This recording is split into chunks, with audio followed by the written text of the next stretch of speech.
Hello. Hey. Thank you for the resub. Thank you, Lark. I appreciate you so much. And thank you for supporting my friends yesterday. I really appreciated that. That was awesome of you. I hope anybody who tuned in yesterday enjoyed it. Hello, I am Ascella Vivace, magical idol. And I have sunglasses today. Do you know who else has sunglasses? Hello, I am Exception, and I have more sunglasses than usual. You do. I gave your sunglasses sunglasses. Thank you. I thought you could use them. It was very bright out today. So I thought appreciate it. Maybe they would help. I mean, the first layer of sunglasses are pretty darn opaque, so adding the second layer does not incur any additional burden. Yeah, it's like I can stack.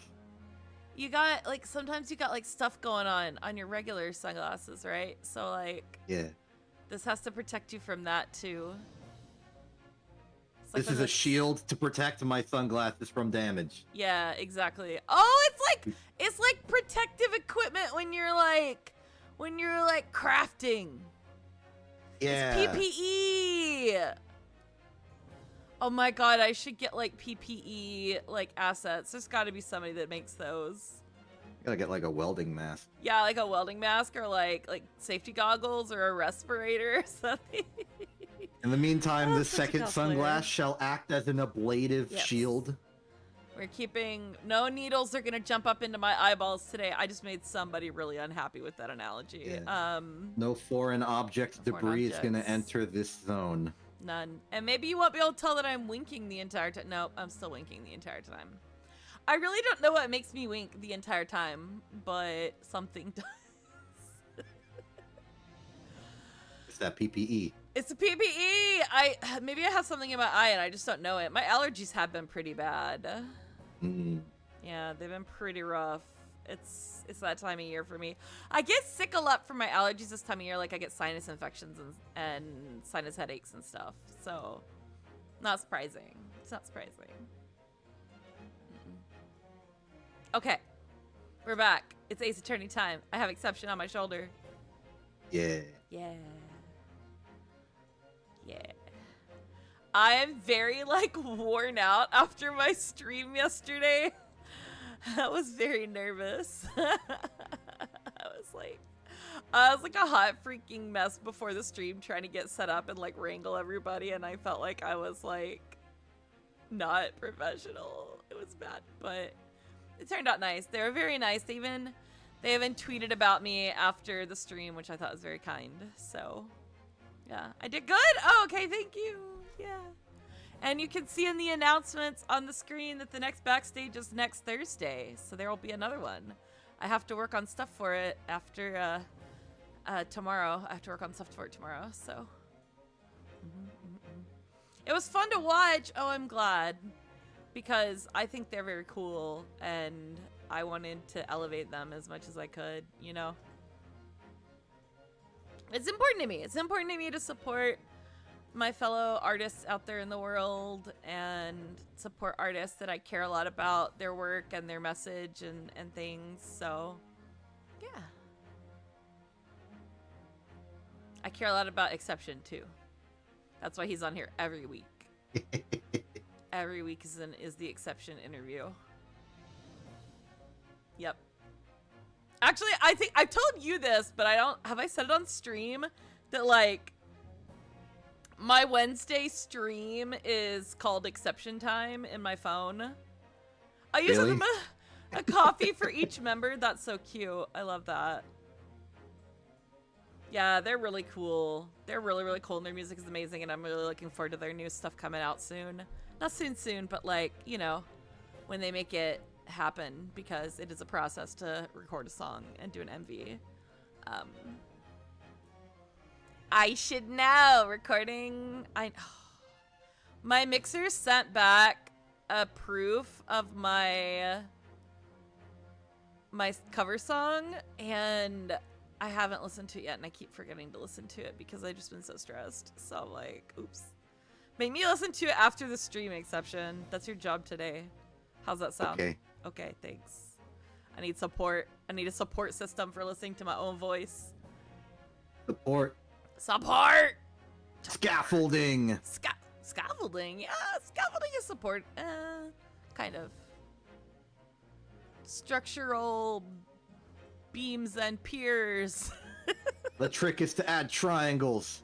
Yes! Add triangles to everything. Maybe there should be triangles in my MV.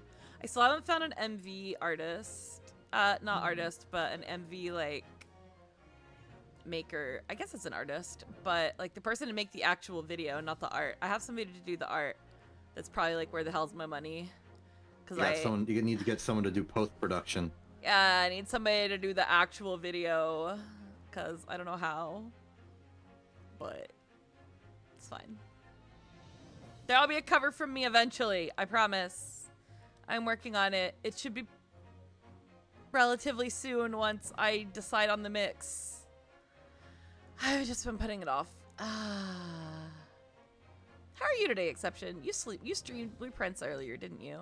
Yeah, it was a good time. I made a lot of progress. I am still banging my head against things that I think are actually like really secretly simple. Oh. And unfortunately, Pianui was not there to encourage me Oh, in my time of need. And I wasn't So- either. Dang, I'm sorry.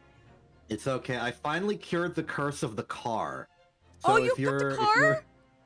If you were following the car curse saga, it's over now.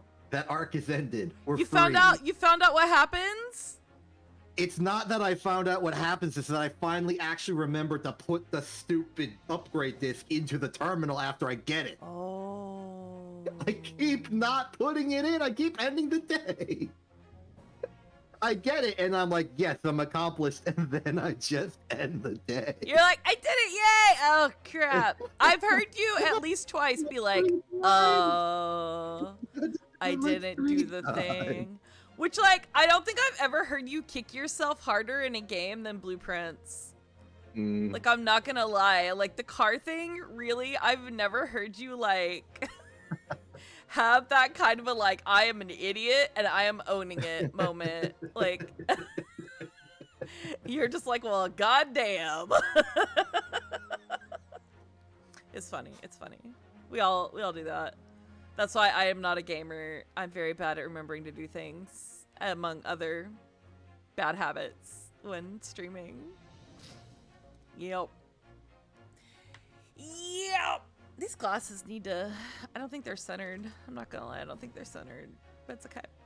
Yours are cute. Yours are just like, Thank you. God, they're blue, but you can't really tell that they're blue. Yeah, They're on they top got the of blue. It's blue on blue. Is it a little crooked? Or is it just because I'm... Oh, it's just because I'm tilted. It's just because I'm...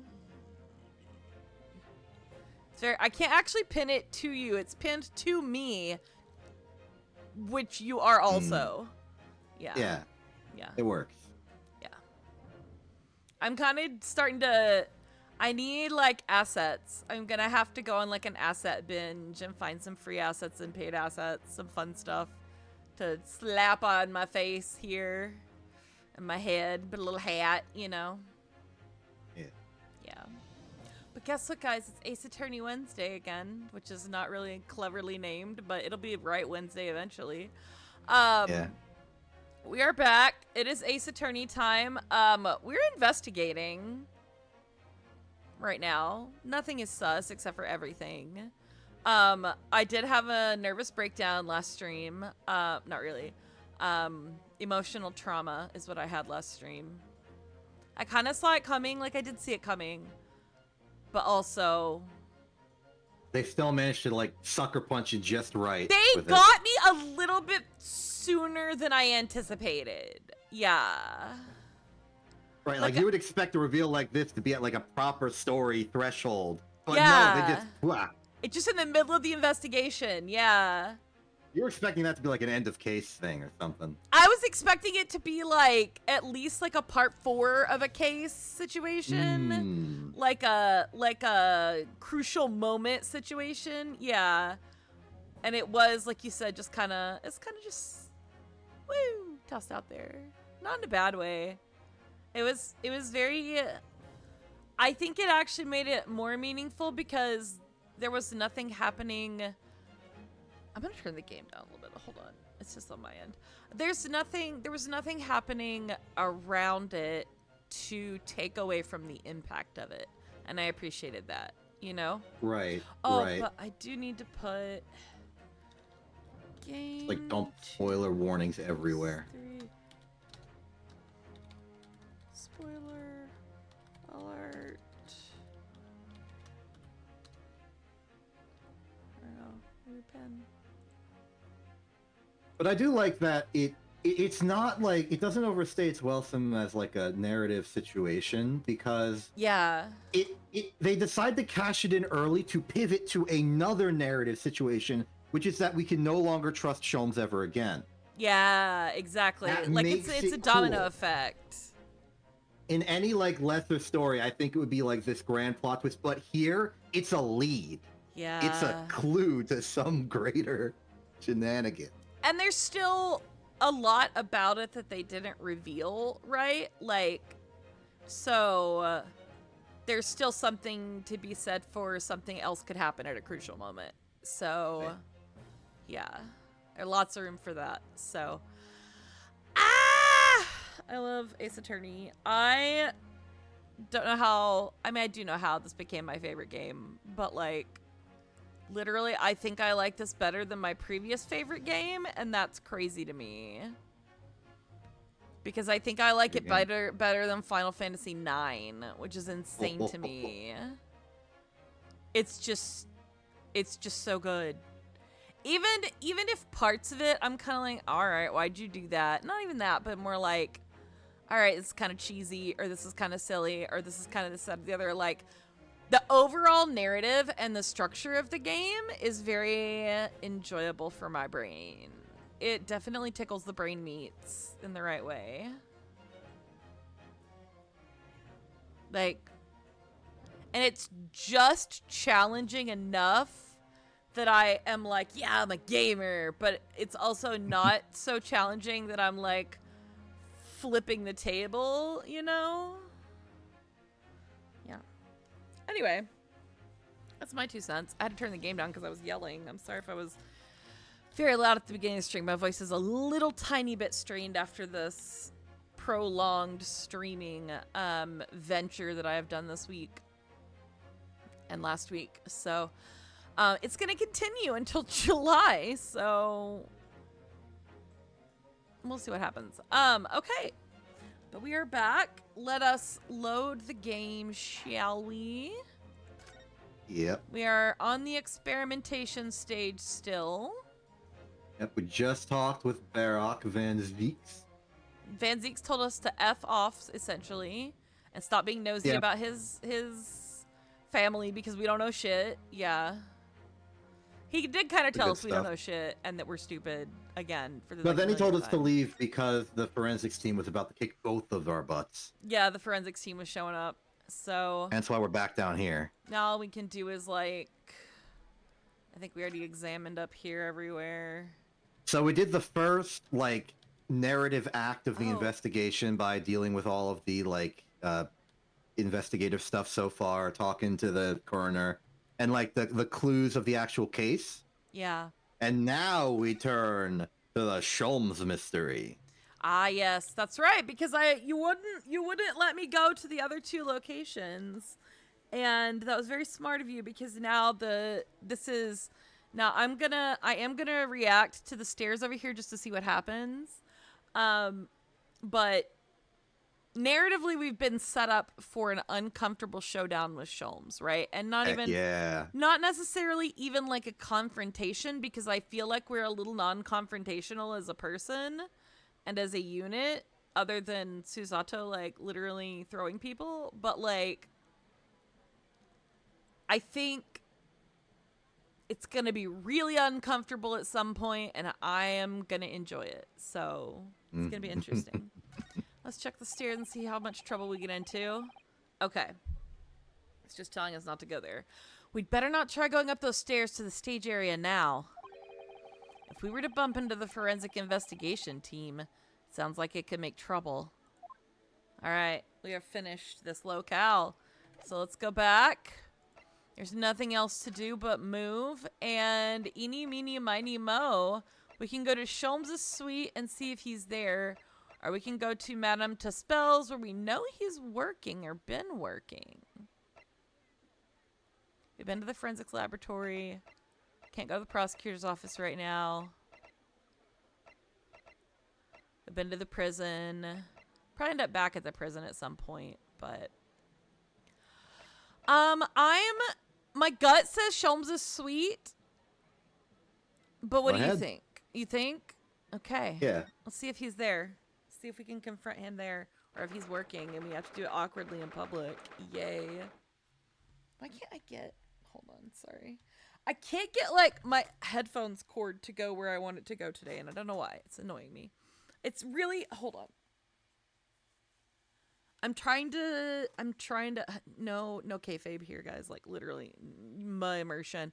I'm trying to stream with my headphones off one ear so I can be more conscious of vocal strain. So I can hear myself better. Because I tend to speak louder when I have my headphones on fully. So, that said, if I'm at any point too quiet compared to the game, or exception, y'all just let me know. My sound balance was tweaked a little bit for the interviews yesterday, and so I could need some readjustment. I think I readjusted it properly, but it could need some readjustment. You just let me know. Okay, anyway, moving on from that, Sholmes' suite. We're just gonna examine it. There's not a whole lot to look at, right? I'm not sure what we actually need to look at. Sholmes isn't working. Nothing new He's not over here. Yeah, he's not here. And Iris might be here. She's not back yet. Okay, she's not back from buying her herbs yet. Okay. Well, we could start nosing around a bit, or we could go to the wax museum. Should we nose around a bit, do you think? It's not particularly relevant. It's just the classic shenanigans. I assume Susato will be vaguely reminiscent, but other than that, it's just like, hey, it's the stuff. It's all the stuff, the normal stuff. Okay. Well, then let's depart and go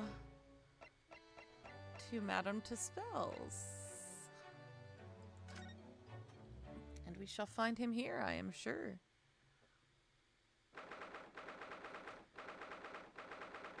Madame Tuspel's Museum of Waxworks. Oh, yep, immediate reaction. Oh, that's right, she hasn't been here before. Oh my, no wonder it's called the House of Horrors. I'd like to turn on my heels and go straight home, via the confectionery. Being scared makes you crave sweets? I can understand that. Can you? I think everything makes me crave sweets, but definitely not being scared. Everything else, though. But, you know, there's something about that waxwork over there. Yep, it's Sholmes. Hi, Sholmes. It looks exactly like Mr. Sholmes down to the very last detail. Does she know? Aha. What is it? She doesn't know. Oh, sorry. I think you'll find that's the temporary waxwork himself. Oh, there she is. I forgot how to voice her. Vaguely French. And not that I can do a French accent, so I'm not even going to try. The friend of my dedicated employee. Oh, yes. Hello again. It's Ryunosuke. Ryunosuke Naruhodo. I must say, I'm quite spellbound by the great detective. He is a marvel. My precious waxwork is already back where it belongs. Damn. Okay. Good at his job. You don't mean. But yes, the mystery is solved already. Wow. Mr. Sholmes can really engage his brain when he's hungry enough. That's mean. That's mean. So as you can see, he has returned to his habitual duties. Yes. His habitual duties. Hello? Do not disturb, huh?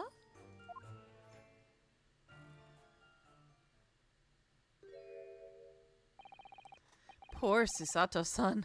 She looks very perplexed. Time to examine the room, I guess. Shall we see what's behind the curtain first? Or shall we look around and see how Susato reacts to things? I kind of want to see how Susato reacts to things. Let's look at... Oh! What a horrifying scene! A murderer caught in the grisly act! I know. And in case you were wondering, it's the one with the big knife that's supposed to be the killer. Why would you even say that? That's like you thinking out loud again, Rinosuke. What the heck? I don't think anybody would be in any doubt about that, surely. And did you know that according to the description, the bathtub at the back has no particular significance? Like, why is it there then? What? Really? I would have thought it was meant to show that the killer also worked in a bathhouse peddling criminal wares. Aha! We have a new theory. New theory, new theory. We love to see it. Please do not touch the statues. So we have some options here. We could go ahead and talk to Sholmes, or we could see what's behind the curtain first. Gonna examine a little bit of everything here. That old policeman isn't here now, obviously. I still can't believe he just happened to be on the jury, though. I'd understood that London has a population of 6 million people, and yet... You do seem to run into the same people disproportionately often, don't you? It's not like it's a setup or anything. It's got to be a setup, by the way. Could be a setup. Like, it's actually got to be a setup. Strongheart, what did you do? Strongheart, what did you do? Because I am putting it past anybody else. All right, let's check behind the curtain first, and then we'll go talk to Sholmes. Because I'm nosy. Ah, yes. The heavy curtains in the middle of the House of Horrors. Whatever's on the other side of them, you just know it's going to be terrifying, don't you? The sign says, the Madame Tussauds special exhibit. It seems you have to pay extra to go inside. I know! Can you believe that? Pay more money as if we haven't been scared enough already? This man is practical. Wonder what the price of eggs is. Sorry, I'm done. It's not my doing, Mr. Naruhodo. That's all we get out of the curtains. I guess we do have to talk to Sholmes then. Is there anything else over here? Just Sholmes. Alright. Alright, here we go. This one's posture reveals his weakness. Oh, throw Sholmes, please. Throw him. Sorry? The killer's stance leaves him wide open to attack. I'm quite sure I could see him off. With a Susato takedown, then a Susato squash, and finally a Susato smash. Right. And if that doesn't render the culprit unconscious, a Susato slam should finish him. A Susato slam? It's a new one. Oh, I'm so sorry. It's rather hard to explain. Leave yourself open slightly and I'll demonstrate. Absolutely not. Alright. Actual Sholmes now. Sholmes time. Here we go. We really do need to speak with Mr. Sholmes, and I am longing to say hello again. But where is he?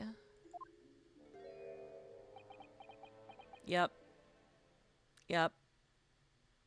Yep. I think you might find that he's quite nearby, actually. Oh! What do you... Indeed, my dear fellows, it is I. Hello, Sholmes. Hello, how are you? Prepare to faint. The world-famous great detective and waxwork, Sherlock Sholmes. Hello, Sholmes. Hello.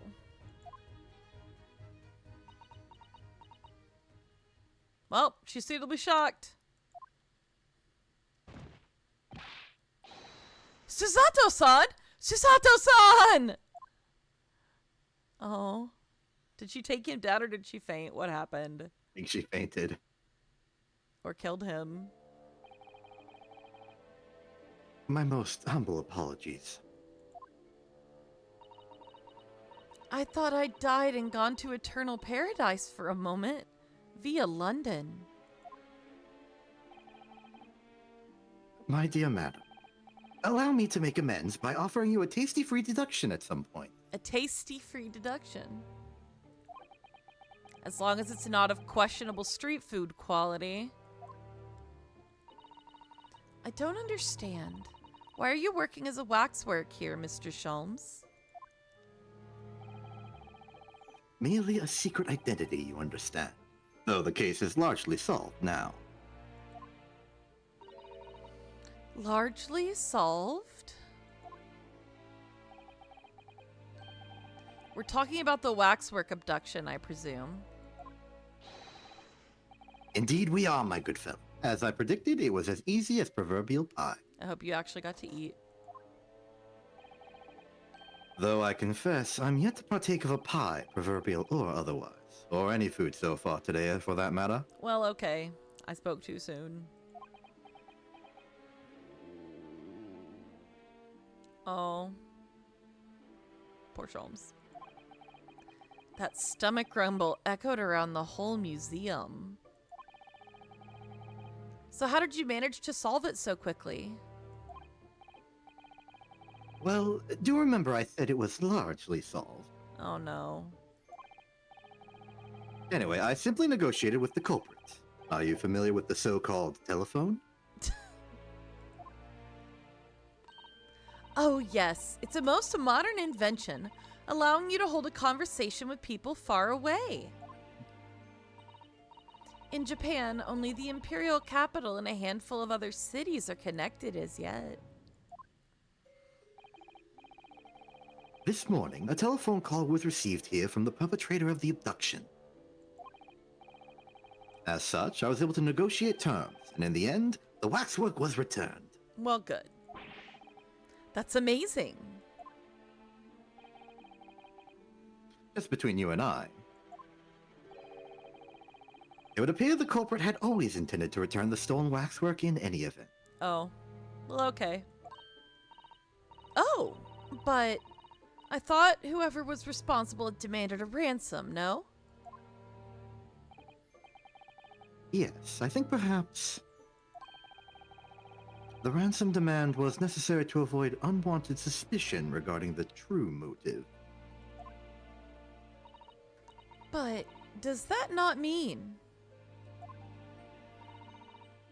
your negotiating was entirely unnecessary? Don't tell anyone. Especially not Madame Dispels.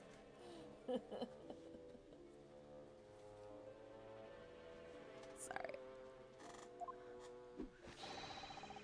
A fact that I must ask you to keep from Madame Dispels at all costs. Oops.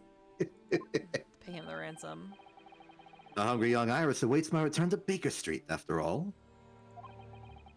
Poor Iris. Now then, do I sense that you have some business with this great waxwork?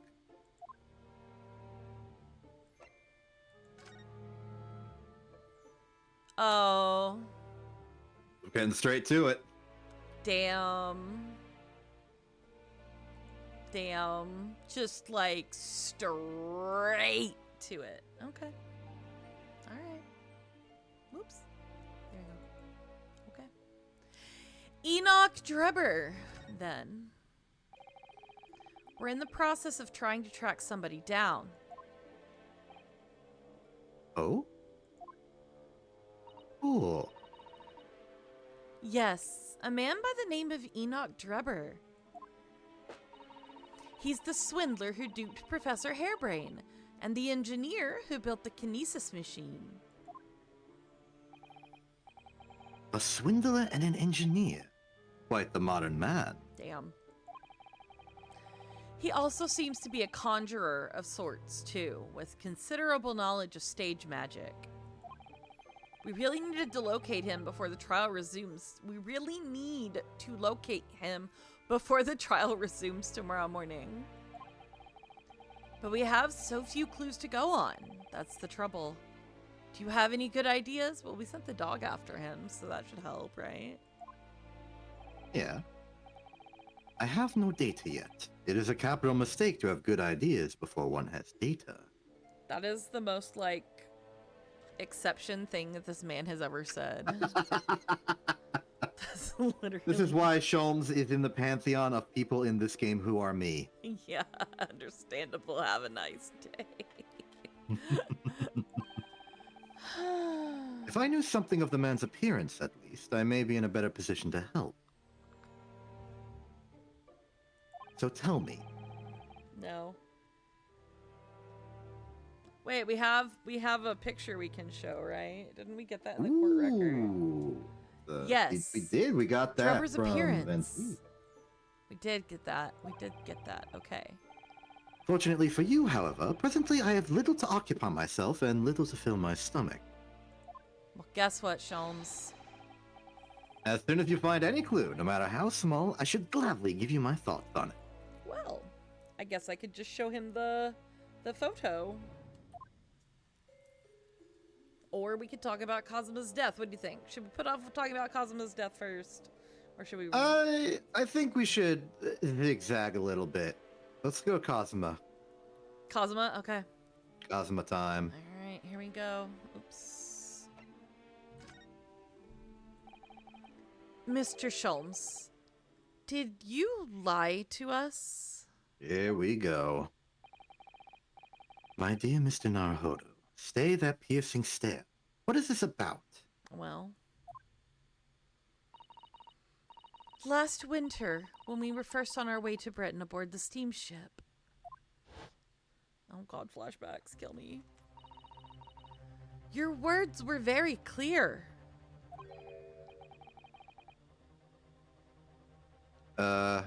Okay, I guess this... It's I'm confused because it's in quotes, but it is being attributed to Sholmes, so... Yeah, go for it. Okay. So, let us unravel this mystery. And discover what events led to this curious murder. You told us that it was murder. And you examined Kazuma-sama's body.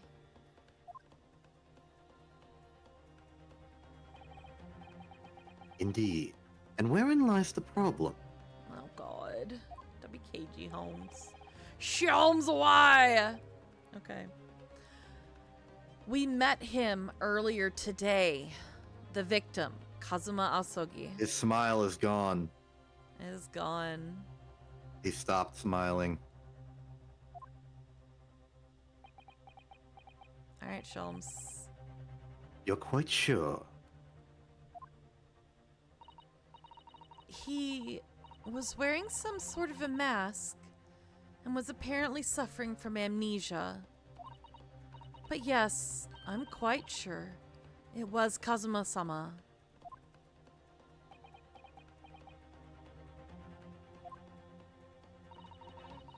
You must have known at the time, Mr. Sholmes, that he wasn't actually dead. Come on. Well, I can only assume I was swept up in the murderous atmosphere of the moment. Are you kidding me? This is faction. Classic Sholmes.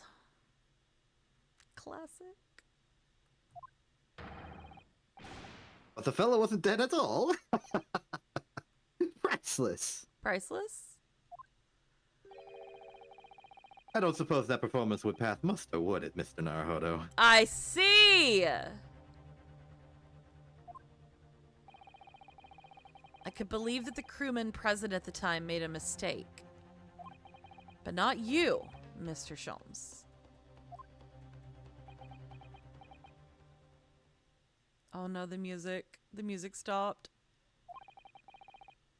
I will now tell you something of the first importance, my dear fellow. Whew. Great detectives are wont to lie. Will serve you well to remember that. Well, that's a very Sherlock Holmes thing for him to do and say. Cool, love that for me. Please, Mr. Sholmes. Tomorrow in court, you will find yourself on the threshold of a very great mystery. Oh, God. For now, I'm afraid that's all I can say. Just... No, you know what? Because we wouldn't have the rest of the game if you told us things right now. Of course we wouldn't. That is true. We literally... Okay. We wouldn't I'm have... the Enoch, this boy. We wouldn't... Sorry, I forgot to present it. Forgot to go to present.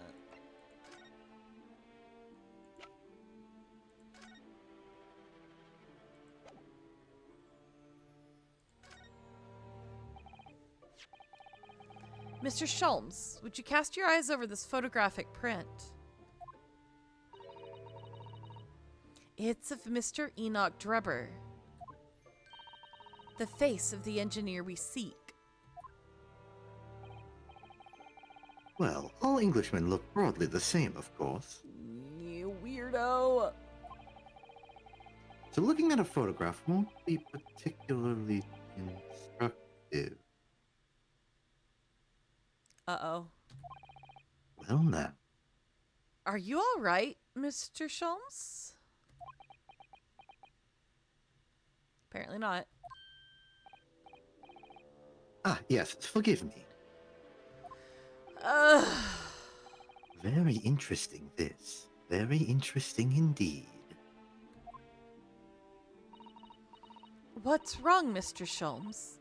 You've turned quite pale all of a sudden.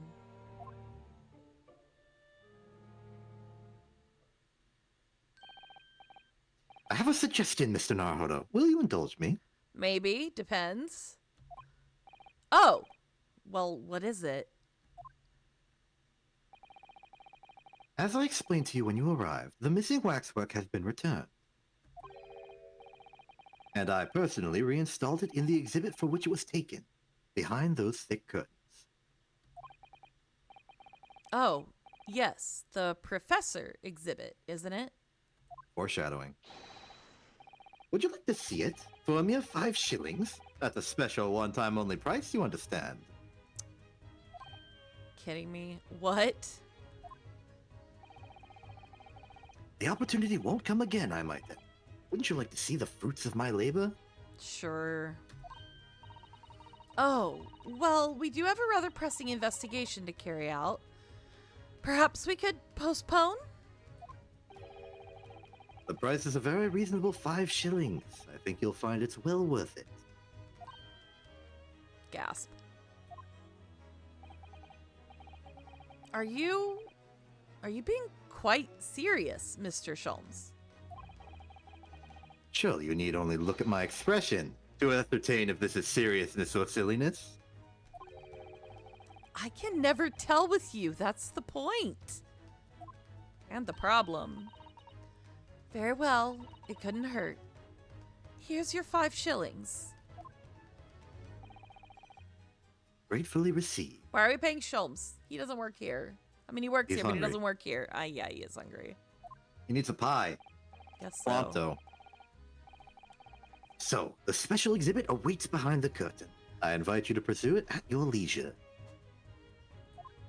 All right, time to peruse.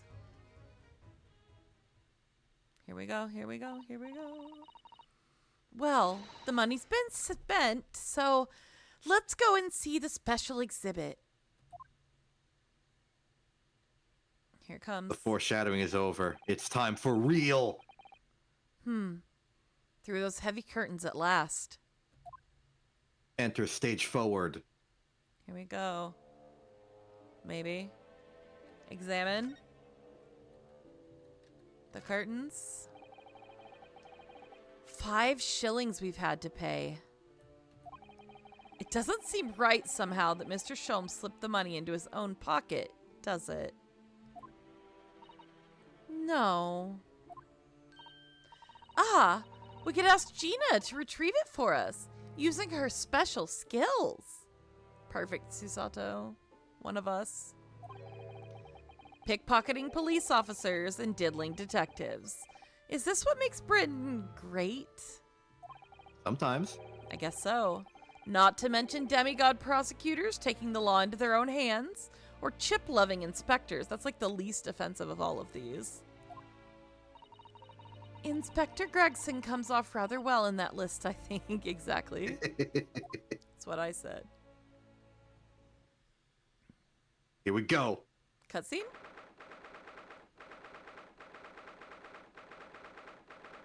Man, they are building this up. It's spooky. It has no head. Largely resolved. Largely resolved. Largely resolved. Well. Oh dear. I felt a shiver run down my spine as soon as we walked in here. Miss Susato! I say we turn on our heels and go straight home via a really big confectionery. We certainly can't do that. We paid 5 shillings already. True. Largely resolved. Actually, now I'm looking a little more closely. We've paid good money to see an exhibit that's clearly incomplete. Largely complete. Yeah, largely. The nerve of the great diddling detective is far more terrifying than anything else in this place. The nerve in orange, no less. This must be what Mr. Sholmes meant when he said the case was largely solved. The nerve, in all caps. Be that as it may, Mr. Sholmes heavily implied there be a clue about the engineer in here, didn't he? But where? Since we've paid 5 shillings, let's do 5 shillings worth of investigation, shall we? Yes, we will get what we paid for. Is that fear or frustration that's making Susato-san's voice tremble? Alright. We examine. There's a bit to see. Start over here. Oh no, it's Egbert Benedict with his shovel from Case 5. It's a spade, damn it. No, I'm just kidding. This part of the exhibit is just as disturbing as the rest. It looks so real. It seems to be a young man in a white overcoat. And he has a large shovel in his hand too. Look. Perhaps we should investigate in a little more detail. It's pretty daring that they would put a lit candle on a waxwork. Indeed. I'm impressed. So this is gonna want us to. So this is what we're getting in lieu of like a rotate. great deduction. We're just getting, we're getting some deducting by 360 ourselves. examinations. Nice camera.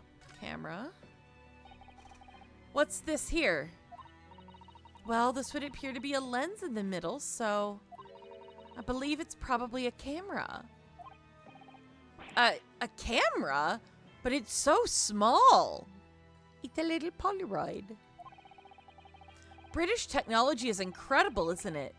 I mean, what about Mr. Sholmes' skin prints? I think perhaps you should treat Mr. Sholmes' inventions as exceptions to the rule. But anyway, why would the man be in a graveyard at night with a camera? I wonder. Perhaps he was trying to capture the moment a dead body came back as a ghost on film. Logical? Sure. Mm-hmm. Sure. We'll just borrow this for a little while, I think. Oh, we're borrowing a camera. Awesome. Oh, it's a real camera? It's a real camera. By looking at the photographic plate inside the camera, we can see what picture was taken. What's a photographic plate? It's a piece of glass coated in a special emulsion that reacts to the light coming in through the lens. If we open the cover at the back of the camera, we should find it. Let's have a look. You should see yourself, Susato-san. Your eyes are shining. You really do like machinery, don't you? She's so cute. We want to look at that? Yeah, I'm just seeing if there's anything else here. Okay. Wait, do we go back?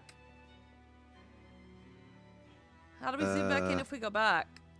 That's a good point. I guess we just examine everything, then we'll look at the camera later. Yeah, we'll look at the camera as soon as we can. Shovel! Shovel. What a large shovel. He's holding it rather ominously, isn't he? What on earth was the man doing with a shovel in a graveyard in the middle of the night? Miss Susato. Yes? That's a spade, isn't it? Can't believe this. I can't believe this. I can't believe this. No, it's a shovel. No, shovels are for digging.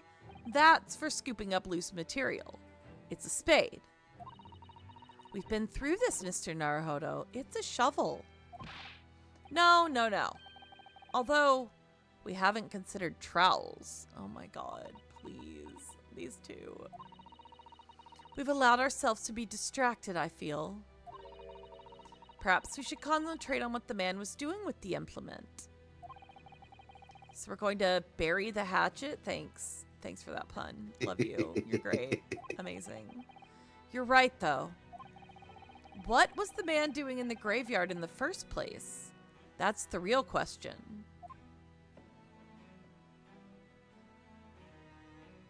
So we've got, like, a lamp with a candle that's lit.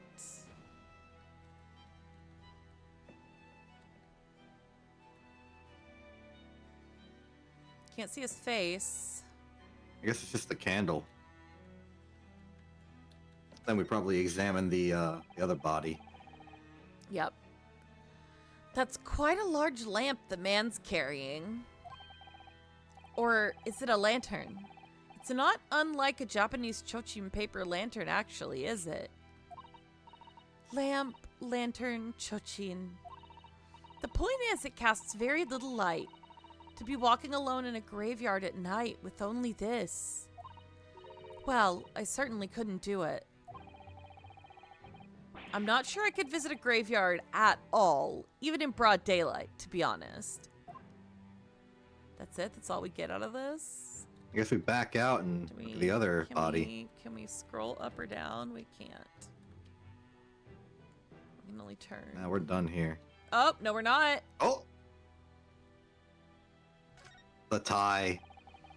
I can't see his face very well. Can you? Perhaps if I just... Oh.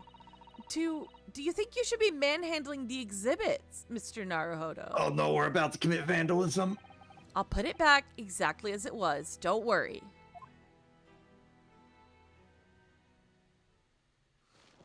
Big reveal, big reveal, The big vandalism? reveal. Vandalism done. Accomplished. What a face. Ah. Oh, what on earth? How can... I don't believe it. A black monocle? Mr. Naruhodo, is it possible that this man is... Yes. There he is. It's Enoch Drebber. Before his hair went white. Why do I even talk? Why do I even talk? The color of his hair is different, but it's unmistakably him.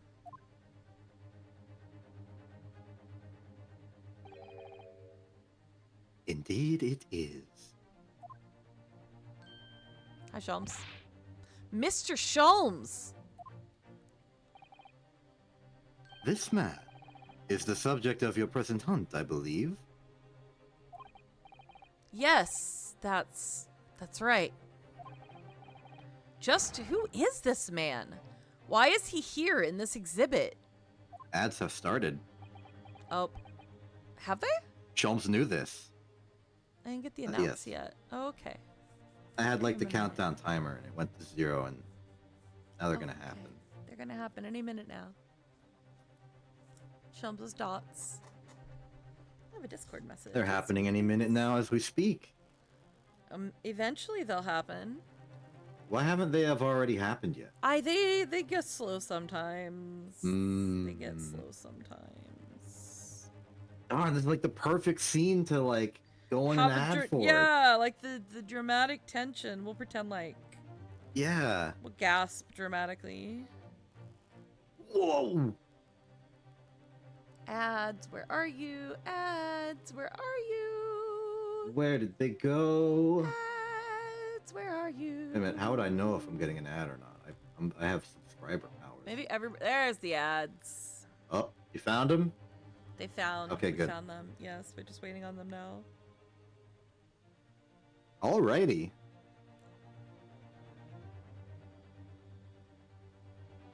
How's things going so far? We're getting some intrigue. Unfortunately, not the ones you wanted. Yeah, but it's interesting. Yeah. It's interesting. I think. Ow.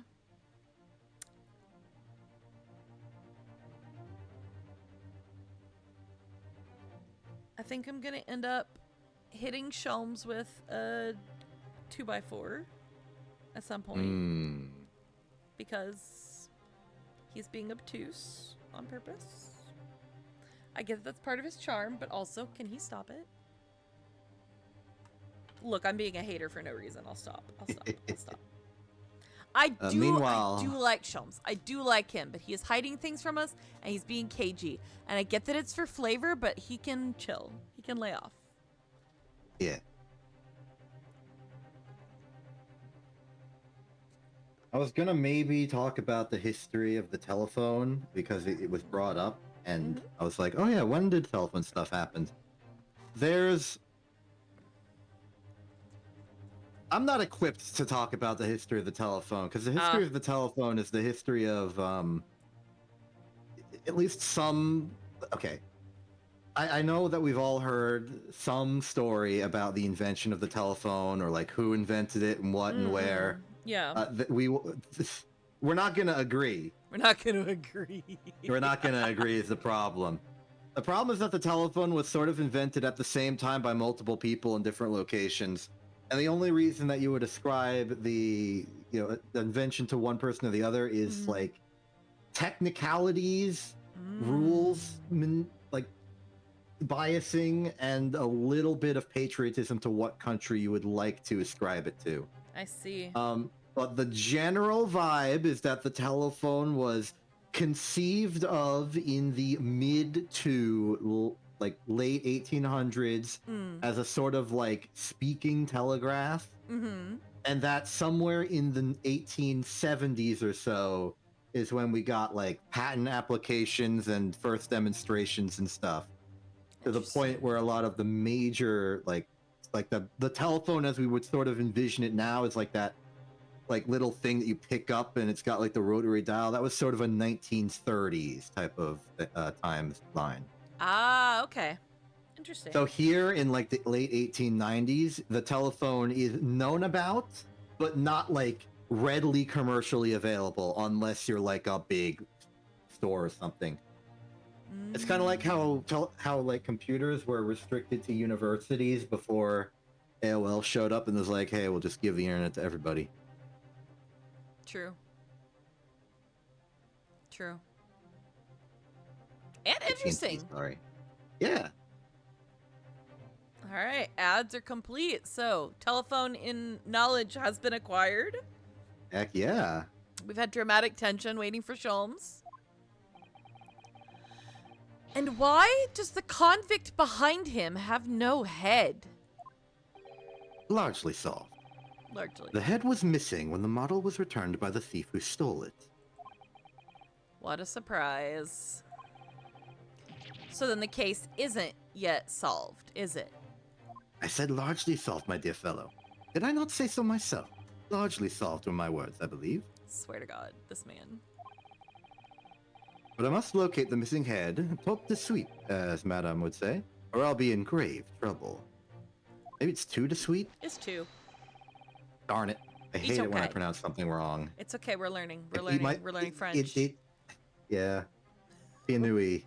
He should Where's just speak Pianui? just French.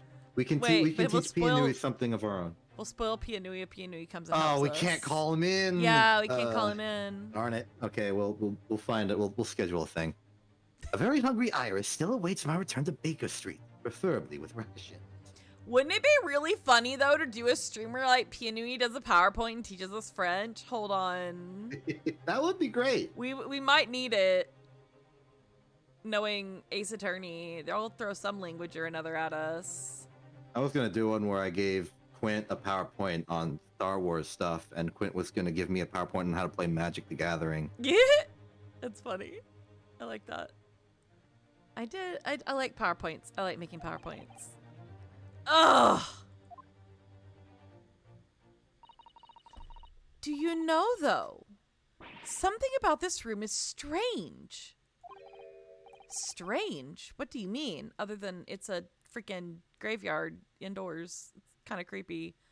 And there's smoke and stuff and an owl, you know. The usual. Well, the displays in the House of Horrors are supposed to depict real events, are they not? Indeed they are, Miss Susato. Do go on.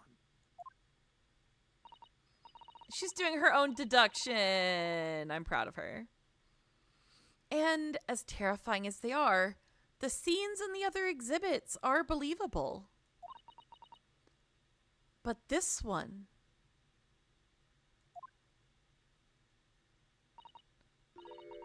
This surely couldn't ever really have happened, could it? All right, Sholmes, what are you hiding now? I think it's time I educated you a little. This is a 3. God. About the nature of the incidents involving the professor 10 years ago. 10 years ago, we weren't even here. The foreshadowing is over. It's time to face the facts. It's time for just the plain shadowing. Yep. The foreshadowing, the shadowing, and the post-shadowing. Prepare to be overcast. Overcast. Okay. Converse. The resurrecting convict. Okay. Explain me, Shelms. I believe I told you a little about the professor yesterday, did I not? Yeah, but that was like 2 months ago, Shelms. I've forgotten everything. True. He took the lives of 5 victims, every one being either a member of the aristocracy or royalty. Okay, I remembered that part. All were attacked by an enormous hunting hound and had their throats ripped from their bodies. Oh, that's pleasant. Cool. We love to see it. Oh, gosh. An enormous hound. How awful. Was it the Hound of the Baskervilles? Wait, hold on. Does that mean... Oh, my God. Things are starting to make sense and I don't like it. Things are beginning to make sense and I don't like it. Exception, I don't like it. It's okay. No. You'll like it eventually, I'll like maybe. it eventually, maybe. Don't worry, I'm here. Thanks. You gotta hold my hand through this difficult time. After taking the lives of his 5th victim, the killer was apprehended. It was a case of unprecedented magnitude in Britain, you understand. Accordingly, the professor was tried in a closed court. No members of the public were permitted. A closed court? Like the one we had at the start of Game 1! Yep. So, you mean that the professor's identity... As you've surmised, my dear fellow, his identity was never made public. Well, that's why he doesn't have a head, I guess. Naturally, he was found guilty and was summarily sentenced to death by hanging. He was buried in a grave at Lowgate Cemetery, which adjoins the rear of the prison where he had been held. However, that was not the end of the affair. Oh? The very night that he was buried, the convicted man came back to life. Oh my god. Came back to life? He clawed his way out of the ground and emerged into the moonlit graveyard. The exhibit here depicts that very scene, as described by the sole witness to those chilling events. There was a witness? But of course, my dear fellow, it was none other than the young man in the white overcoat. Enoch Drebber. He saw it happen? We're just turning this wax figure every which way. Still need to go look at the camera in the court record, don't I? Eventually. The witness. So this is a waxwork model of Enoch Drebber. 10 years ago. He was young 10 years ago and now he has completely white hair. I can relate. The convicted professor, having been Gibbeted? gibbeted? Gibbeted. Gibbeted? I assume it's coming from the word gib, but that's I'm looking up the pronunciation of that one. Yeah. Gibbetting is the use of a gallows-type structure from which the dead or dying bodies of criminals were hanged on public display to deter other existing or potential criminals. Well. It does not tell me how to pronounce it. I'm going to have to type in pronunciation into my search. Good luck. Gibbetted. It's almost like gibbated. Okay. All right. Sure. Exception. Sure. It's kind. You can see know the what? resemblance. Sure. The convicted professor. He's The yelling. convicted professor, having been gibbeted and buried, emerged from his grave in the dead of night. The sole witness to that unimaginable scene was this young man. From appearances, I would say he was about 20 years old. So now he's 30. Good for him. It's so horrifying. Scared out of his wits, the young Drebber ran to a nearby police station to report the incident.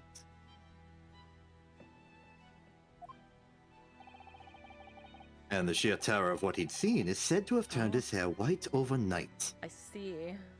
I think that's a thing. If you get like extremely stressed, like unhealthy amounts of complete stress, your hair will go white. Yeah, I think that's my problem. Hmm. I have very. Because that energy drink, huh? It's the energy drink, exactly. Yes, as shown in the photograph we have of him. His hair is completely white. For the following few days, the story of what he'd seen was on every front page in the capital. The public was frantic for every last detail about the killer who'd come back to life. As you've seen, an exhibit was even created here at Madame Tussauds. I can quite understand why the man's hair turned white, certainly. But what I don't understand... Me, but I bleach and dye it as a coping mechanism. I've just started living with it because it's been going on for so many years. Like, I am just so gray and white. I'm silver.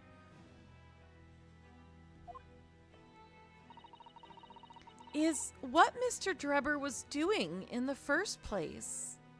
Observe the shovel. The spade. In a lonely graveyard in the middle of the night.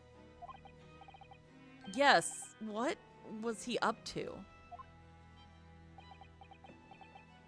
Oh my god, Shelms, don't be cagey. Just tell us things.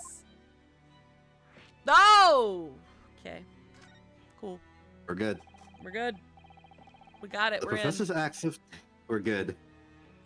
The professor's acts of terror threw London's upper classes into complete panic 10 years ago.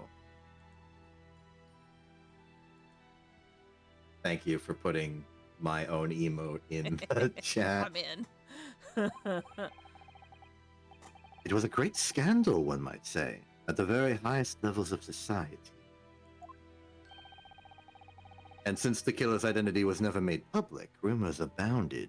So we don't even know if this is the real killer? Okay, cool. After all, no killer had ever before systematically employed a dog as a weapon of murder.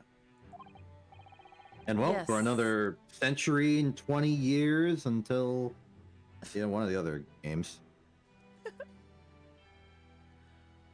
Yes, I can imagine the impact the case must have had. But in time, of course, the rumors abated. So too did talk of the shocking witness account of the convict who came back to life. It was forgotten, dismissed as dubious ghost story, as a preposterous parlor tale. But why did people stop believing it? Why, simply because there was no resurrection to speak of, as was established in fact. What do you mean by no resurrection? The police investigated the grave in Lowgate Cemetery and published their findings. The convict's body was found to be buried exactly where it had been found following the execution. No. But that would mean Mr. Drebber must have lied to the police and the newspapers. That would appear to be the only logical explanation, yes. Appear? He's using the word appear. I've been taught not to do that. The young man subsequently vanished from society, and nothing has been heard of him since. Oh, goodness! Hello! Ooh. Thank you for the raid, Wolf! Hello! Hi! We are playing Ace Attorney. Great Ace Attorney. I can't talk. Hello, how's it going? What's up? Thank you for the raid. I am Ascella Vivace, magical idol. We are playing a very spoilery part of a game, so if you don't want spoilers for the Great Ace Attorney Game 2 Case 3, leave. Conveniently, you're we're at a welcome part to that's stay. not so spoiler as the rest of it, so you're a little safe right now, but you're about safer, to not be. but not for long, yeah. So I Not do for caution long. anyone. I'm just cautioning everyone that's coming in. Also, casual warning, your last two emotes in your raid message are not rendering as actual things. Oh, what are they? I can't tell. Oh, they're just blank spaces for me on. For me, they're like squares that show their like hex Unicode code. Oh, how funny. Oh, it's fans. All both of them? Oh, fans! That's cute. I like that. Neat. I like that. I like that. Well, we're Also, just... hi, I'm exception. It might be two new version of emoji. Yeah, sometimes the new emojis don't show up. I've had a couple not show up on like Discord and stuff recently and on Blue Sky. It was too new. Oh, that's cool. You're OC? That's awesome. I love OCs. I have a couple of OCs, but they're wizards. Yep, they're wizards. Man, when them's is very mean. It was too new with sad ellipses. When's the Unicode organization gonna adapt an emoji for me to have to represent myself? The exception emote. I'll also accept the tarot cards. I want those. We don't have them yet. I want them. We need you. Do you have an Oshi mark? No. Oh. We did discuss ideas for one, you and me. We did. But we never really settled on one definitively. I feel like you should have two, like I have two. Like a pair that will go together. Yeah, like I have the dizzy stars, which is really supposed to be kind of like shooting stars to me, and then the purple heart. Ah. Yeah. Which, like, I know a heart is kind of like cheesy, but you know, I like it. It's good. It's a heart. I think one of yours should be a cloud. I agree. Yeah. You're very cloud adjacent. But I don't know what else. We'll have to keep working on that. Maybe a new emote will come along and it will be just so perfect. And you will have to snatch it up and be like, ah, here's my thing. Hey, guys. That's not how you talk. So I've looked up the code that was the ASCII, and it is 01FAAD. And I've gone to unicode.org, and Unicode 01FAAD is described as folding hand fan. Oh, folding fan. Yeah. That's cool. Now, unfortunately, like in the font on the Unicode site, I can't read it either. It's still just that code. But that is what it is designated to be. New and improved. I like it. You had a good stream. Good. Battle Cats. Made it to Japan in the game. How are we doing? We're good. We just started about an hour ago. Hour and a half almost. So we're just like a little ways in. We're investigating the mysteries in old London here in the Great Ace Attorney in like the 1890s. Like, yeah, there's people's dead. It's an Ace Attorney game. Somebody's dead. Multiple people dead in this case, I guess. Sort of, kind of, maybe. How do I how do I explain without spoilers, right? But we're kind of pretty. Murders. There's murders. Yeah, there's murders. There's a lot of murders. Your OC uses weapons and powers of her parents. I have two OCs. Remind me to talk about them sometime, guys. Remind me. Well, definitely enjoy the stream. If you need to go take a rest after your stream, go for it. Totally understand. But otherwise, feel free to stick around. And everybody, feel free to just put your feet up and listen to our silly voice acting with my strained vocal cords. Yep. It's not my fault. I streamed for 4 hours yesterday. Not that I can complain because Exception has streamed a whole lot more than me this week. Yeah. Let's do this line again. Okay. Yeah. The young man subsequently vanished from society, and nothing has been heard of him since. Okay. It's rather striking, then, that he should resurface now, don't you think? But does he have a shovel this time? Or does he have a spade? Or does he have a spade? I hope we have that debate in court, and that's like the linchpin. Are you telling me a shrimp fried this rice? No, I'm just kidding. Sorry, it's shrimp stir-fry rice. I want stir-fry. That sounds kind of good. Actually, I want tea right now. That's what I really want is tea. Like, hot tea with honey and lemon. Not gonna lie, that's what I want. Of course, the convicted murderer couldn't really have come back to life. That's not possible. Herbal tea is good, yeah. But Drubber's hair is unusually white, and if that really did happen overnight as a result of shock, it's hard to believe the incident was an out-and-out lie. He's just dyeing his hair. It's fine. He's bleaching it. Wow. Okay. At least we can go to the court record and look at the camera now. Let's see what we can see from the camera. Maybe we'll learn something. Okay, we've opened the camera. Oh god, it has blood on it. You kidding me?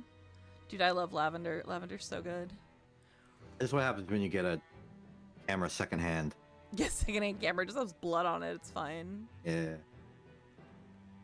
What type do I drink? I actually like white tea. I like white tea, and I like licorice teas. Like throat coat, licorice based. Like, yeah, licorice root. It's good. What a wonderful machine. You really love contraptions like this, don't you?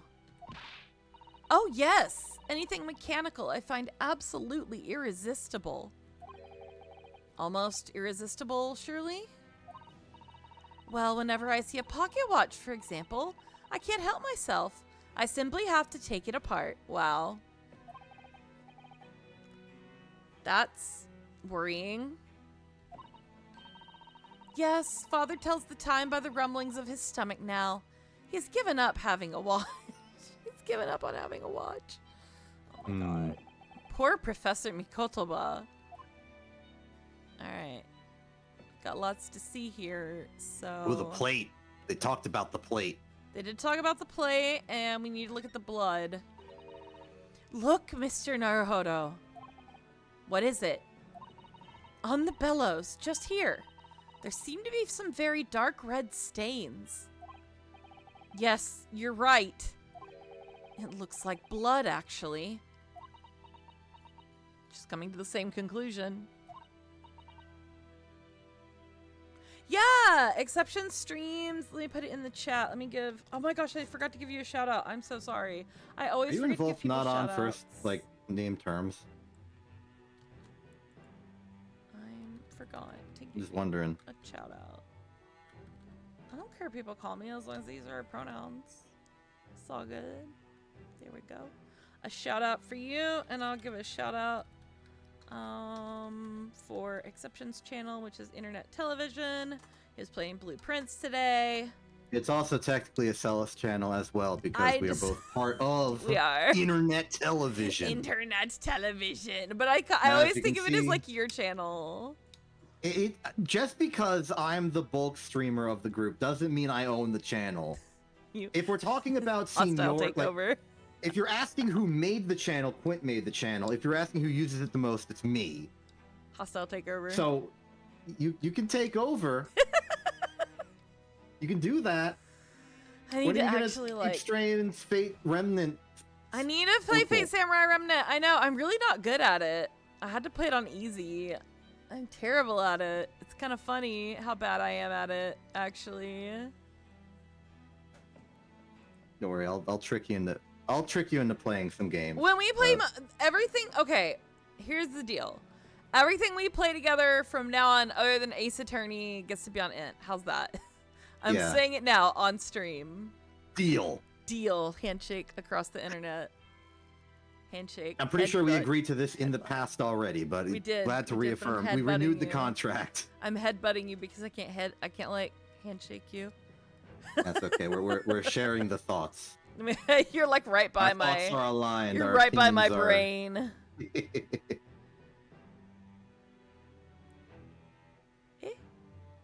That's a weird problem. Let me give it a different, regular shout out. I went to it and it looked real. Let's try that. Maybe that'll let you do it. I'm sorry. Maybe it accidentally appended the period at the end of the stream elements message. Who Oh, knows? maybe. Yeah, it does that sometimes. But yes, I am exception. And that's a camera. That's a camera. Okay. That's a camera. Oh my. I'm sure it's not what you're thinking. Oh god. The details of the camera have been updated in the court record. The plate. Photo plate. Photo plate. Photo plate. Ooh. Photo plate. Sorry. Oh look, the cover came open. Yes. Now there should be a glass plate inside.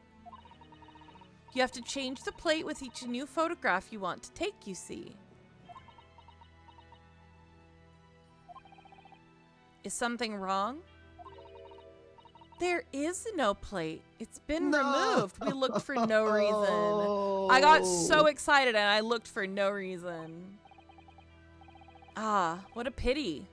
But I suppose if you think about it, this wouldn't be the actual camera that was used at the time. Just like the waxwork isn't the actual person.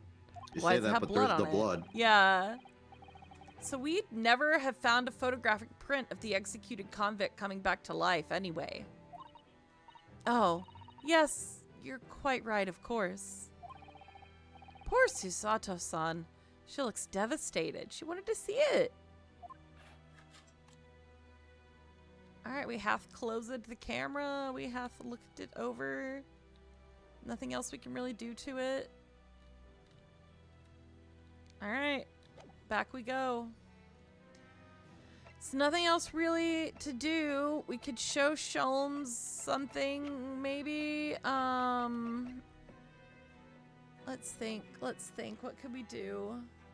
There's nothing else to converse about, which means we have to trigger something because it hasn't moved us on anywhere. Let's examine the actual professor body. Oh, good point. Yeah, let's do that. This must be the killer. The fiend known as the Professor. Yes, I think so. According to what Madame Tispel said, he killed 5 victims, all of noble or royal blood. The waxwork is so lifelike, isn't it? Like all the models in this place. I know. It looks like it could start moving at any moment, doesn't it? If only it had a head, that is. Perhaps we should examine it in a little more detail. That's almost a Wizard of Oz song. Yes, a little bit. It's got a prisoner number. It's not... There's nowhere to... Okay.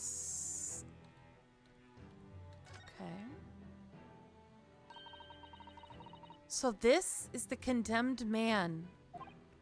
Yes, the so-called professor. Then perhaps his head was chopped off by a guillotine. But unable to find peace, he emerged from his grave as a headless ghost. Do we have to entertain such terrifying ideas, Miss Susato? Anyway, I'm sure the model had a head once. There's a metal fitting for it, see? Then perhaps Mr. Sholmes absent-mindedly forgot to reattach it? Yeah, it's like in the grave, right. That's an extremely absent-minded detective you're describing, isn't it? Or perhaps the thief absent-mindedly forgot to include the head when he or she returned it to the museum. And that would be an extremely absent-minded thief. Could there have been some reason why only the head wasn't returned? Well, whatever the reason, it means we don't know what the face of the infamous professor looked like, do we? Oh. Thank you! Yes, Exception is very cute. Thank you. Whether he likes it or not. Hee hee hee. There's something caught just inside the convict's jacket here. It looks like a piece of broken glass. Quite a big piece, too. It's very thick, isn't it? About 5 times thicker than normal window glazing, I'd say. Where could such a thick piece of glass have come from, I wonder? The Crystal Tower! Right? Am I crazy? I'm onto something here. I'm onto something here. That's like the biggest glass object we've come across so far. Yeah, it's the Crystal Tower, yo. Which means... Wait, I get it. I'm starting to put things together again. Cool.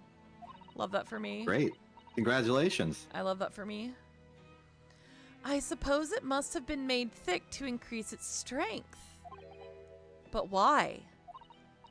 Well, perhaps because the glass had to span a particularly wide area, such as in a big building, for example. Ah, well, we've seen a large glass building recently, haven't we? And some of the glass was broken, too. You don't mean? Exactly. I'm so good at this. I wrote this game. You the did. Crystal Tower at the Great Exhibition. But why would glass from the crystal tower be lodged inside this waxworks jacket? Because it was in the crystal tower when it was damaged.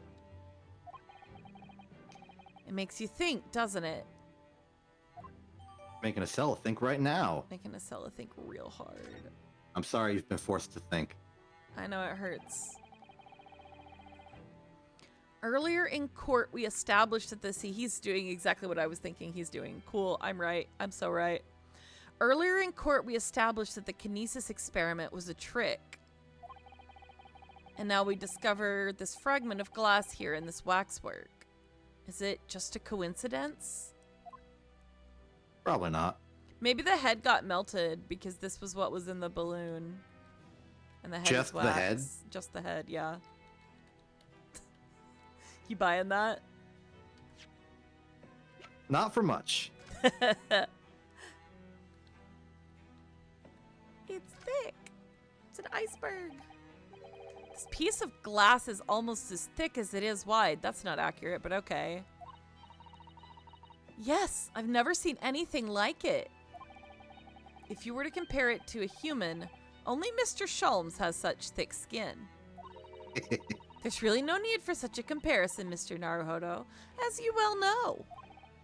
Anyway, it can only be from the Crystal Tower, surely. Yes, I think so too. It was probably made especially to meet the demands of that great structure.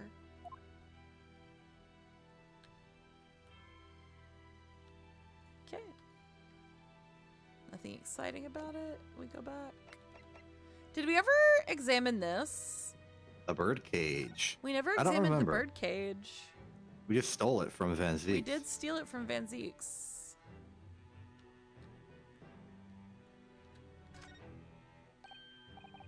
Ah, look here, Miss Susato. I know this is out of place, but just bear with me here. Oh yes, the wood's cracked and broken a little. I suppose because it fell from such a height. Yes, from the height at which the balloon was flying, down into the crystal tower below. A fall of about 30 feet, or 9 meters. Leaving the man inside tragically dead. Okay, updated in the court record. Cool.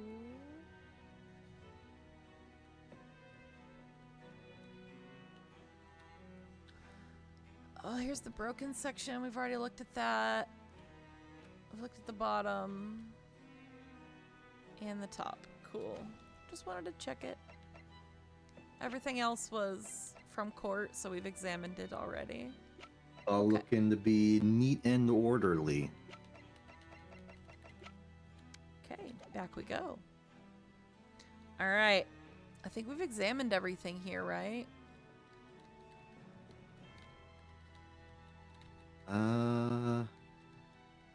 So we examined the glass. We examined the body close-up. I don't see anything else. I was right. We were done. Ha ha ha. Hey. Gina, Gina, Gina, Gina. We didn't kill him. What the bleeding Nora, Odo? What have you gone and done? Gina, what are you doing here?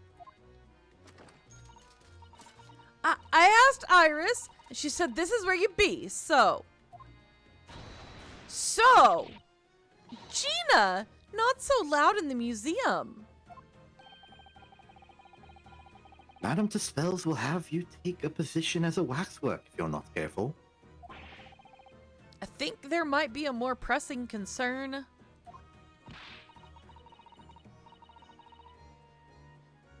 I still had some flash powder left from 6 months ago, so. All right, Gina, we understand. But please, put down the gun.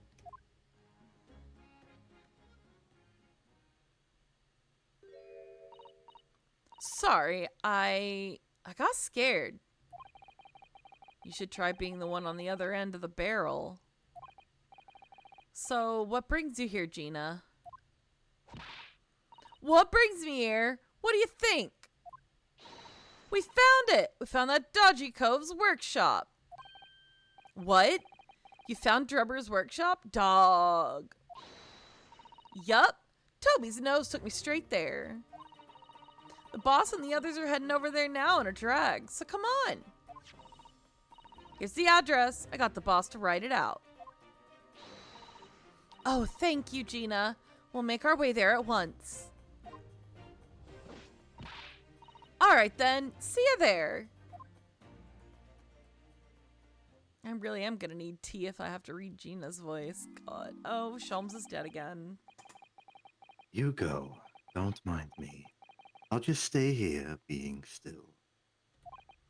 What? I know my place in the exhibit over there. Oh dear, someone is feeling sorry for himself.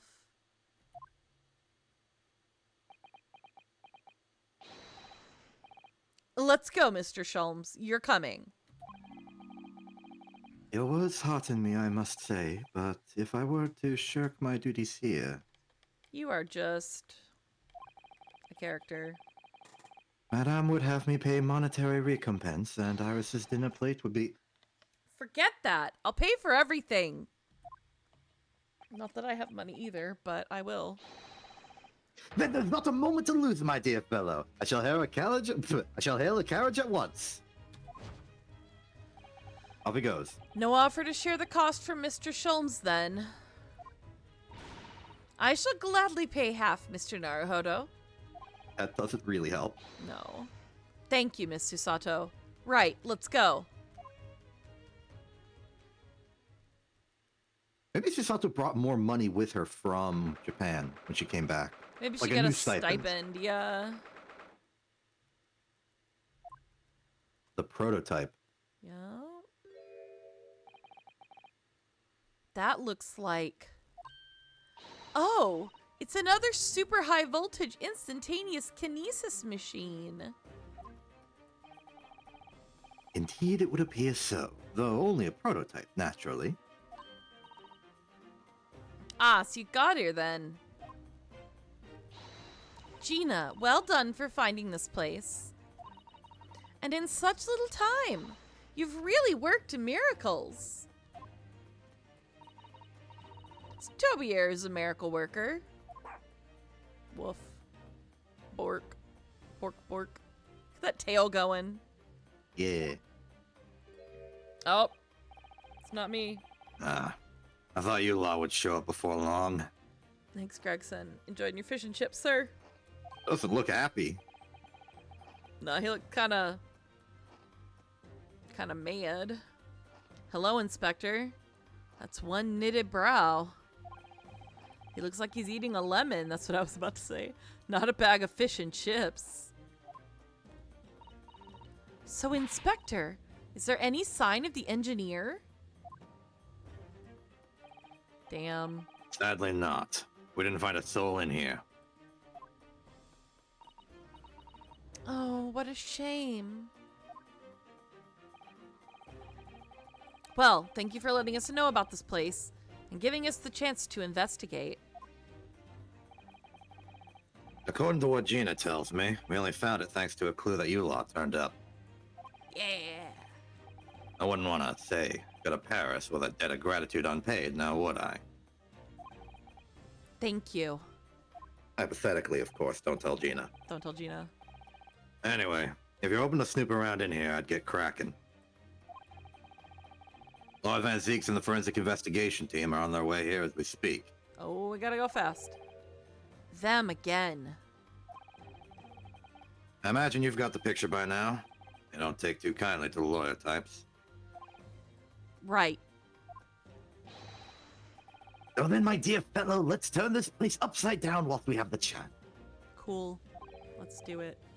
And you, Sholmes. Uh-oh. Pardon? They take even less kindly to great detectives than they do to lawyers. Oh, no. Very droll, Gregson, very droll. But you may consider me nothing more than an inconspicuous waxwork model. Sure. Don't tell to spells. I'm putting up a new exhibit in a completely different building. I'm Right? going to compete in the industry, you see. Charge admission and everything. Right then. Let's see what we can find in here. Found a Gregson.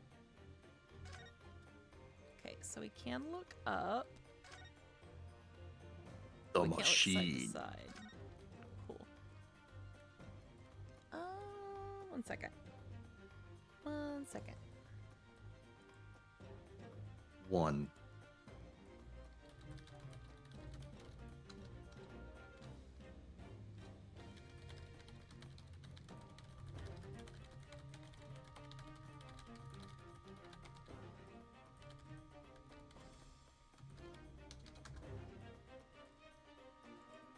Sorry, I had to send a message real quick. Okay, where do we want to...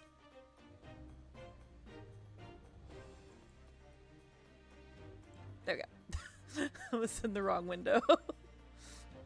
Understandable. Where do we want to start? Here's some arrows. Let's look at the arrows. This is... It's a European-style quiver of arrows with steel bolts inside. Oh, dear. Already. Oh, no. Do you suppose... Crossbow bolts, these. And just the right size for the bow you lot turned up at the exhibition grounds. Oh, shit. It shot the balloon. In other words... Yep, that's more evidence to support your theory.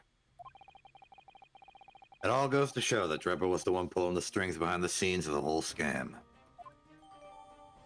Alright, the details of the crossbow are updated. Nice. I got some shelving over here. A door. Let's ignore the door for now. Trophy.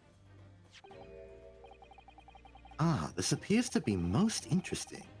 Yes, most interesting indeed, wouldn't you say? It's an impressive looking back massager, that's for sure. I've no doubt that if you hit your shoulders a few times with that, your aches and pains would soon go away. Shums is not amused. Cool. Love that for us. It's a Royal Society trophy for excellence in science. A young scientist could wish for no higher honor. Ah. Would you like a massage? From you, Shums? Are you offering? That's fine. No, I'm fine, thank you. I had no idea it was such a grand thing. I think it's becoming increasingly clear that there's much more to this Mr. Enoch Drebber than conjuring tricks. Couldn't agree more, my dear madam. And how about you, Mr. Naruhodo? Wouldn't you like to take it with you? Sure, you know what? Sure. For your tired shoulders, of course. No. He's not gonna let that go, is he? It's curious, though, isn't it? You would expect such an important trophy to be proudly on display somewhere, not haphazardly cast aside. English gentlemen can be quite a mystery at times.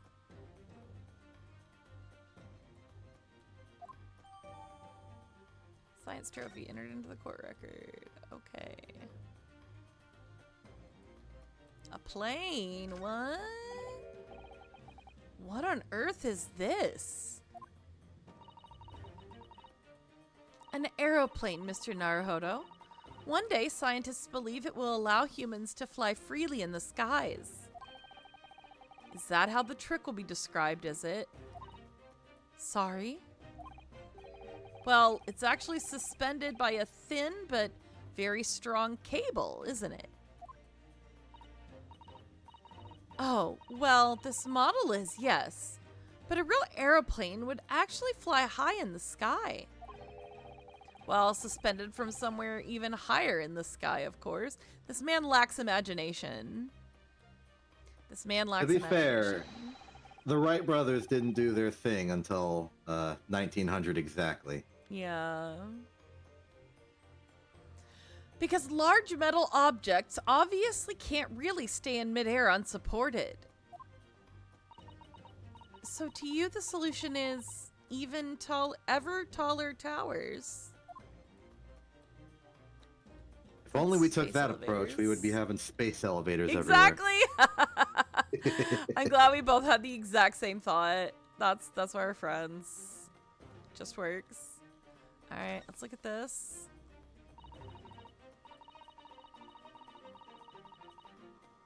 Oh, we can't look at it. Damn. I'm sorry, Mr. Naruhodo. That machine is covered by the Special Dispensation for Scientific Equipment Act. There will be serious repercussions if you were to examine it, from the Crown and the government. As they inspect it. Cool. Well, those two don't seem to be holding back. Maybe they can tell us something. It's quite hollow inside. No working parts or devices of... No working parts or devices of deception to be seen, my dear fellow.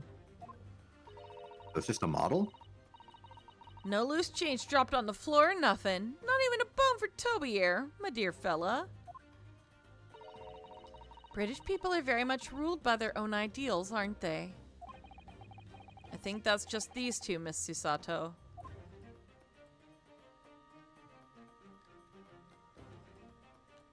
Alright, we look up, and then there's a door, and then there's... Nope, we're not messing with Gregson yet. Okay. You can't mess with Gregson. He's unmesswithable. We've looked at everything, have we? Except the door? Okay, Guess it's door time. Except the door. This door doesn't want to open. Yeah, looks like it's got a pretty hefty lock on it. There's a specialist locksmith on his way over from the yard. So hands off till he gets here. With permission, Inspector, I could have a lock open in less than a minute. Oh dear. Well, you don't have permission. And no one's giving it to you. Look at that Poor Sholmes. Aww. Gregson looked as though he really enjoyed that. Look at his stash. It's like a little stripped up on the side. It's like, A little hey. light, yeah, like I did it. And then his eyebrow kind of up on the one side. Get erect, Sholmes. Well, there's no sound of anybody on the other side. No, Drebber must have fled at the first sign of danger. Or not. Maybe that's him fleeing at the first sign of danger. Yeah. Oh. Is something wrong, Miss Susato? Well, I thought I heard a noise. From the far side of that door. Well, Gina, did you hear it too? Yeah, I heard it and all. What do you reckon, Toby? Woof woof, okay. Right, mind the grease.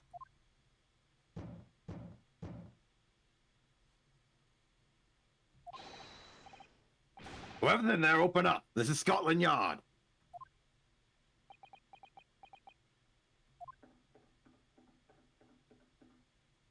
No, they're clomping. They're clomping! Damn. We lost whoever was in there.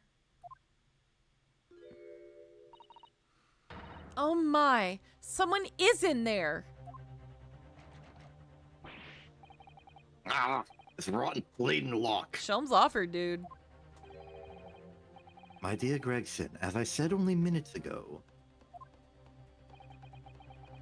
if only it were countenanced, I could unlock that door in less than a minute. Let him do it, Gregson.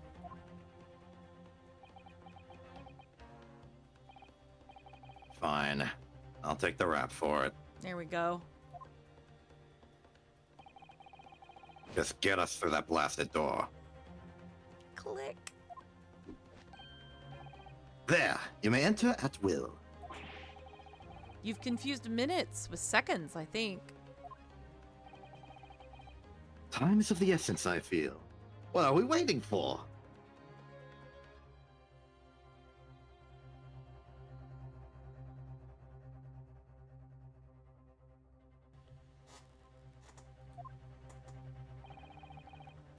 Nothing for it, I suppose. This is an emergency.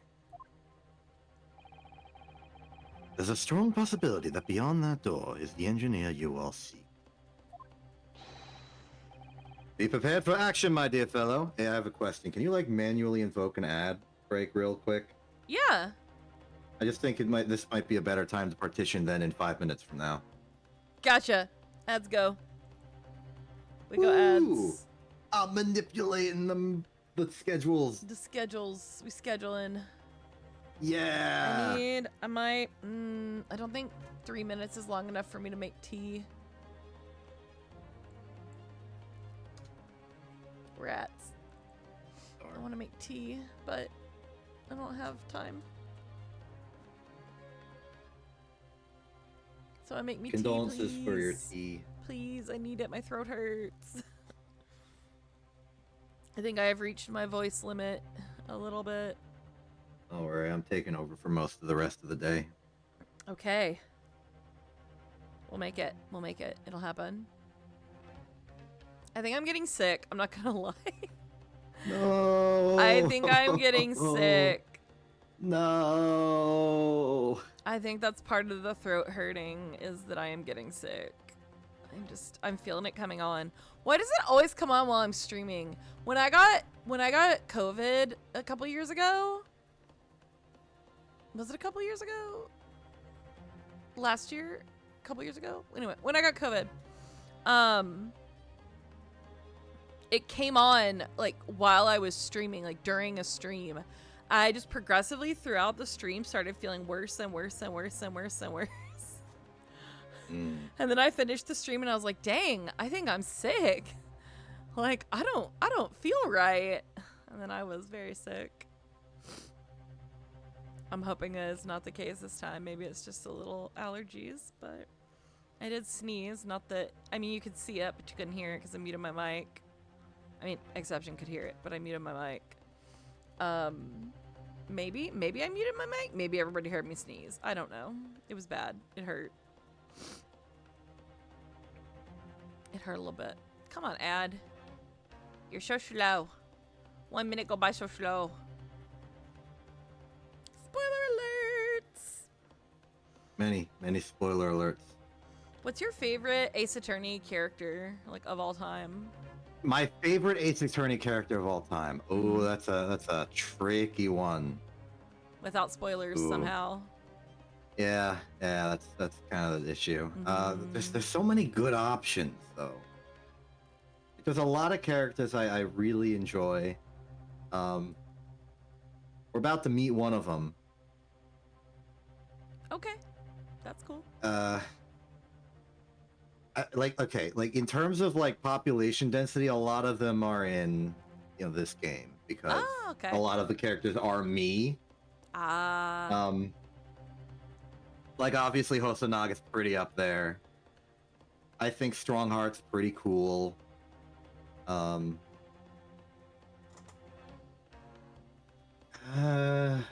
like every single game, I gotta go through the list. Hold on. Well, too bad. Ad's over. Darn it! No. Be prepared for action, Exception. Come on. Yeah, Shums okay. just told you. I'm prepared for action. I wasn't prepared for questions. Yes. I'm prepared to shoot first. Ask questions happens after. I wasn't ready. Right. Here we go. Oh my god, chase scene. Literal.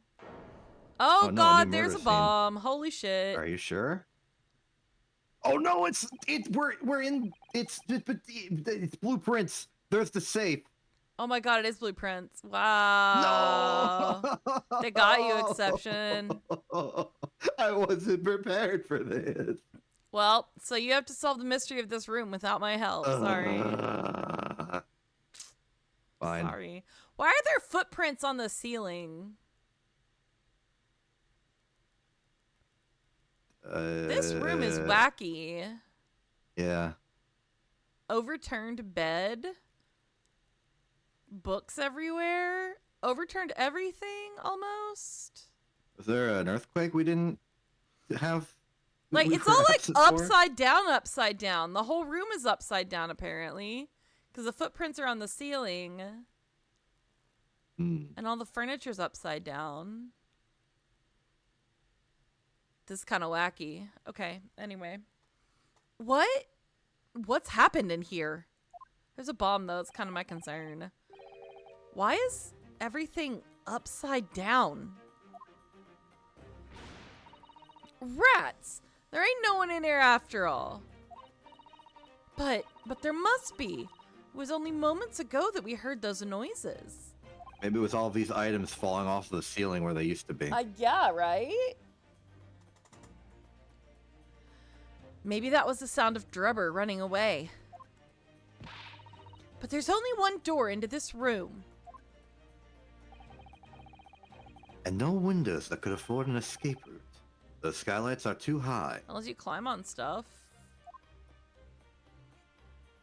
There, we see the footprints on the ceiling. Hello? What's that up there? Are they footprints? On the ceiling? And a green balloon, too. Blow me, what have we here then? They're inspecting. Looks like someone was trying to burn something in a hurry. Oh, that looks like a set of blueprints. I'm suffering. I'm suffering! I can't escape, I'm still in the house. You can't escape, you're still in the house. I'm still in the house. Sinclair, what have you done to me? What have you done? To what? That Professor Hairbrain's bombing machine, is it? Blimey! If we'd had these, there'd have been no need for muck about trying to investigate all that scrap metal. There's something of great interest here, too. We're all ignoring the dynamite in the middle? This rope was lying on the floor at the foot of that pillar. A rope? What's significant about that? Never mind. Okay. You see, but you do not observe, Mr. Naruhodo. We must investigate the entire room thoroughly, and before the forensic investigation team arrive, too. Oh god, the dynamite is freaking me out. I don't want to die. Alright, let's start on the right and move our way leftwards, because I said so. And I just wanted to traumatize Exception with the safe. Yeah. Sorry. Not sorry. I wonder what date goes in there. Yeah, what's the combination? 0305 if my mind gets stuck on that for so long. Freaking drafting studio. I'm being plagued by it currently. Oh no. I don't know the code. Oh no. That calendar taunts me. You'll figure it out. I believe in you. I don't believe in me. You're gonna Pianui sleep believed on in me it. for the study. I failed. I had to look it up. Which one was the study? D8. The Queen. Oh. Interesting. Dang. That game is for smarter people than me. It's just for smart people that are smarter than me. I mean, from what I hear, the puzzles are, like, really difficult, so... I mean, I don't know. I'm having a good time with the parlor game. It's fun. It's just also difficult. I don't think it's difficult. I think it requires some creative reaching for a few. Oh, that's right. But then it A lot of becomes the a matter of puzzles- perspective, you know? It does. It does. And, like, it's kind of subjective as to how you would interpret things that can make it more difficult. Exactly. Yeah. Like, there are some puzzles I trust people have had an absolute suffering time on that I solved almost instantly. Mhm. Whereas the study, There are plenty of people who probably solved that instantly, which I suffered for a half hour until I gave up. Oh. Ay, ay, ay. Yeah. It's a big one. That game. It's Anyway, big. I'm leaving it to meaty. Sholmes on this one. I'll Yeah, let him tell me. we'll let Sholmes tell us everything. All right, but to the safe. That's a very large safe. I don't suppose even Mr. Sholmes could open that lock. Although, if you were a thief, you could just steal the entire thing, I suppose. It's bolted to the floor to prevent exactly that I'm starting the sentence over and we're trying again. Go ahead. Good grief. It's bolted to the floor to present... See, I did it again. It's bolted to the floor to prevent exactly that sort of underhand trick, Mr. Naruhodo. Well then, you could just steal the floor as well, I suppose. I'm sorry, but you really aren't making any sense at all. Shoutouts to hit video game Half-Life Alex. Huh? Anyway, I think we can agree that whatever is inside must be very important. We're not going to ask about the weird thing on the wall? Okay. It's just a model of like a boat hull. It is a model of a boat hole. It is. There's Sholmes and the dynamite, which we might want to leave for last. All this business on the floor. Almost every piece of furniture is upside down. Even Mr. Sholmes' suite isn't ever in this much of a mess. You're in no position to comment on mess, Mr. Naruhodo. But I suppose it's not quite the same thing, is it? I mean, it's not messy in here per se. It's that everything is literally upside down. But why? So we'll examine all of that. Let's check out the balloon. That's a really lovely model. It looks just like a real flying balloon. I think it's probably staying aloft on the same principle as a full-sized balloon, using gas. A green flying balloon. It does have the hallmarks of that amazing deception at the Great Exhibition, doesn't it? Could it be that the whole thing was planned here in this very workshop? Feet on the ceiling. There's no denying it, is there? They're footprints. Yes, it would appear so. And I simply can't imagine how they came to be there. Isn't there a Susato shoot-up or something? Like a Susato takedown, I mean. I'm no Wonder Woman, Mr. Naruhodo. That would make her almost superhuman, I suppose. We're not commenting on the weird things on the wall. We're going down to the dynamite and Sholmes, which are two separate things, one thing. Dynamite. Mr. Sholmes, have you found something? Ah, Mr. Naruhodo, yes, in point of fact, something rather fascinating. I don't like where this is going. What do you make of this? Is bomb. Let's see. I've never seen anything like it before. It looks like a bundle of thick cigars wrapped... Okay. Miss Susato, what's the matter? That's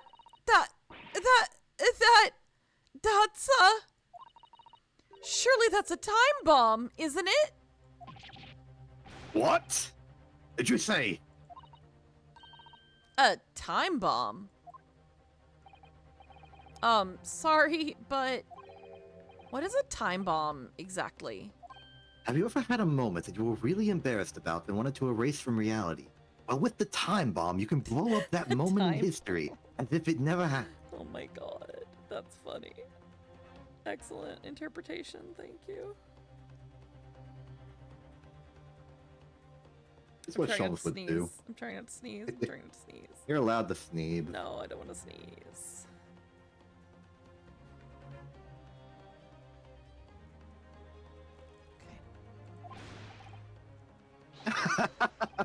You truly are one of a kind, Mr. Naruhodo. I won't take that as a compliment. Ha! You don't know nothing, do you, Odo? You haven't got a clue what it is either, have you, Gina? I invite you to consult the dictionary later, Mr. Naruhodo. And he does mean later because we need to leave now. But this particular specimen is no time bomb. Oh, good. Though I confess it has a very similar appearance. Oh, well, thank goodness. But then, what is it?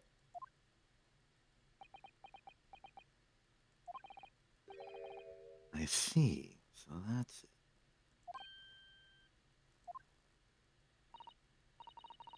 Goodness. Mr. Schultz, have you seen to the heart of the matter? There are times when I consider my lot most unfair. For I'm fated never to know how it feels to flounder as you do when a puzzle presents itself. Oh, this is good music. But I have learned to accept the hardships that come with being a great detective, Mr. Sato. Here we go. I feel a great deduction coming. Once again, I can draw two conclusions from the scene we see before us. The first is that the inverted nature of the furniture in this room is the work of Dreba himself. Oh, but how could you... And the second conclusion is that the small device on the floor there is, without question, completely genuine. Please, Mr. Schultz, you must explain everything. It would be a pleasure. After all, it is a great detective's civic duty to teach Scotland Yard the finer points of the trade. Gregson is done with your shit, man. It's so done. That's got to be the thumbnail for this one. Like, let me move the mouse out of the way so you can get a good screenshot. There's going to be Okay, some here we go. fierce competition, actually. Yeah, apparently. There's going to be some fierce competition. Well, Inspector Gregson seems delighted with the idea anyway.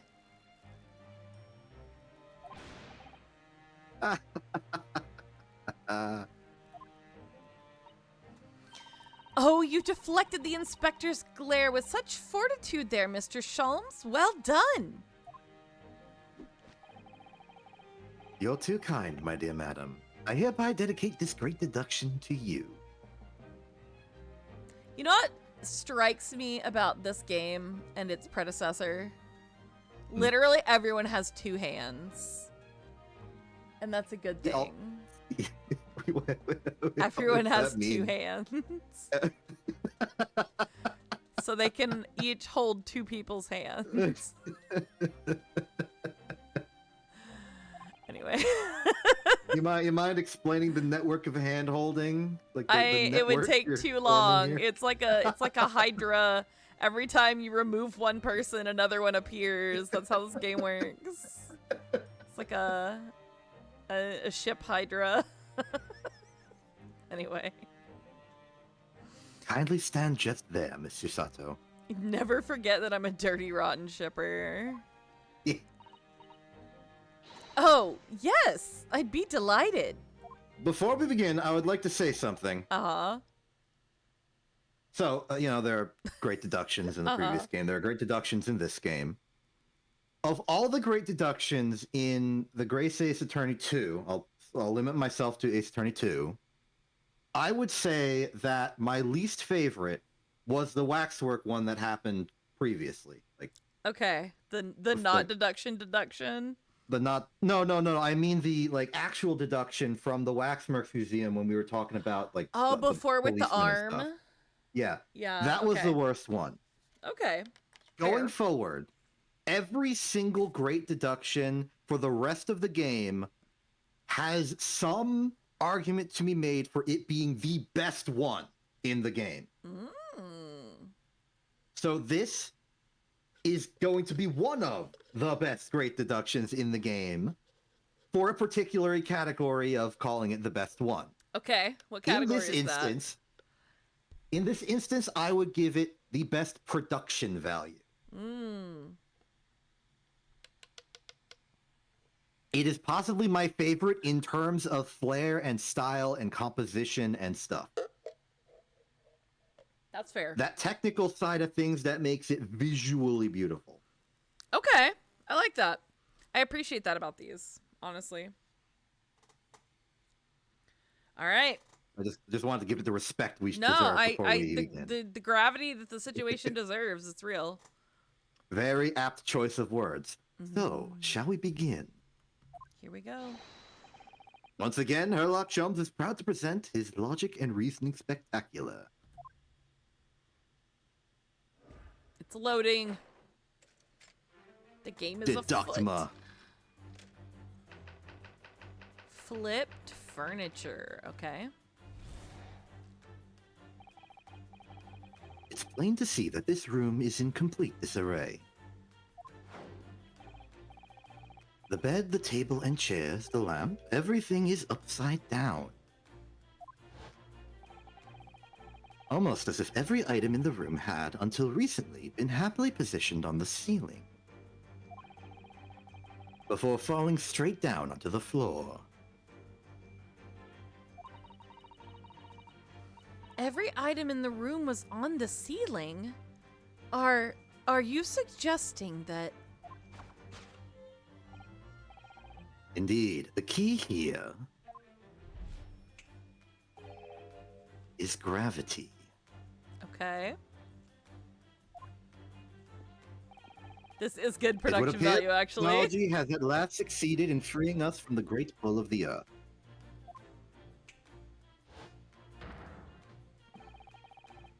For the gravity in this room was reversed and then utterly restored to normality. Hey, I have an aside here. Yeah. There's the code for the safe if you were looking for it.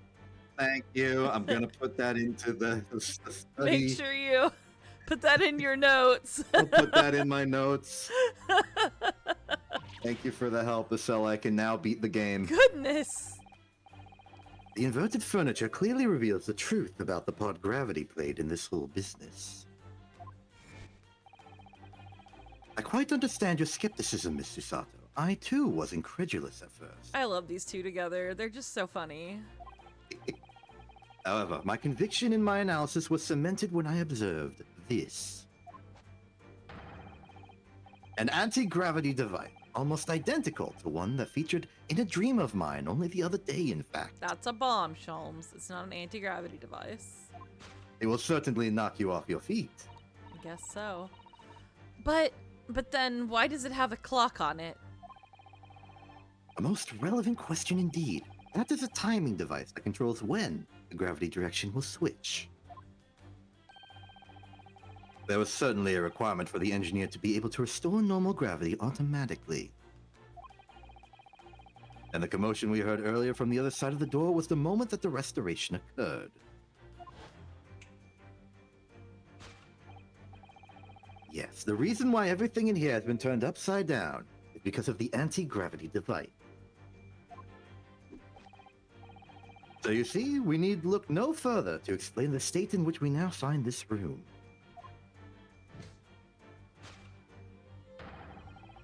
The direction in which gravity acts in here was reversed by Mr. Drebber, That's impossible, Sholmes. before being restored to normality in an automatic fashion sometime later by the timer device.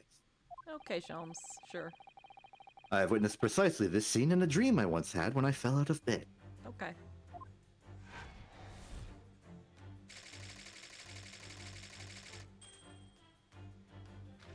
Great conclusion. Let's move on. Sure.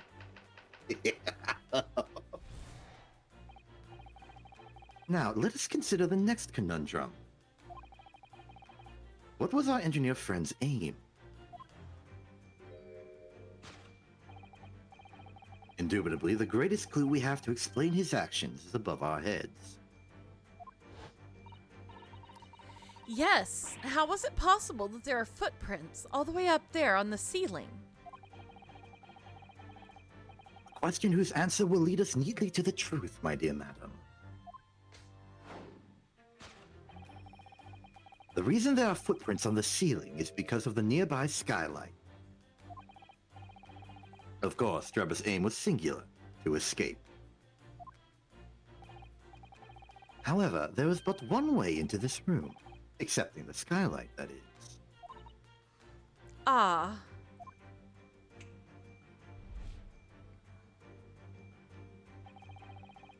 By inverting the gravity in here, Trevor was able to fall conveniently to the ceiling and make his escape via the otherwise inaccessible skylight, leaving those footprints behind on the way. But the ceiling in here is very high, Mr. Sholmes. If the gravity reversal was sudden, wouldn't Mr. Drubber have fallen up to the ceiling rather violently?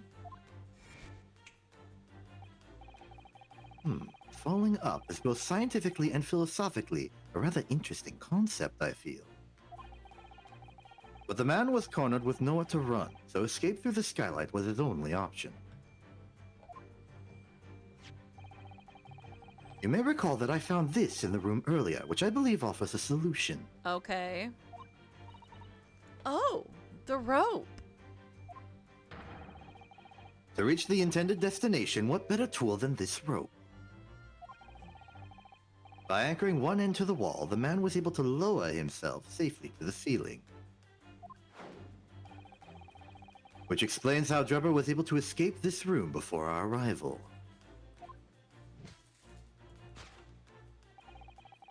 He reversed the pull of gravity and fled via the skylight. Okay, sure. You know what? Sure. And personally, I should very much like to reverse the pull of gravity again now, just for fun.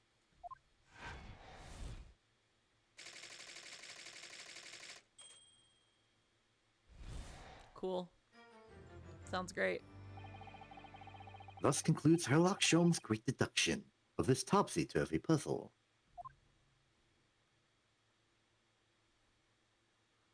I think we've lost Gregson. I think we've lost Gina. I think we've lost Susato too. I think we lost Usato in a different direction, though. Oh no. She's completely spellbound. Mr. Sholmes, there is just one thing that troubles me. I would expect nothing less. You're destined to be troubled by just one thing for the rest of your life. Wow, what is that supposed to mean? You're very nitpicky, Mr. Maroto. The thing is such a thing actually possible? An anti-gravity device, I mean. I would say that with man's current scientific knowledge at the turn of the 20th century, it's no more possible than instantaneous kinesis. Wait, so you know it's fake. He knows he's wrong this time. For real, for real. Okay, so this is like the best evidence I've ever had that he's just been messing with us all these times. Quit screwing around, Sholmes. This is what he does. Every single bogus deduction was just him screwing around. He knows the answer. He's just like, well, I'm just gonna mess up with these people. But your whole deduction hinges on it. Ah, but my dear fellow, when you have eliminated the impossible, whatever remains must be the truth. Thanks. However improbable it may seem. Yeah.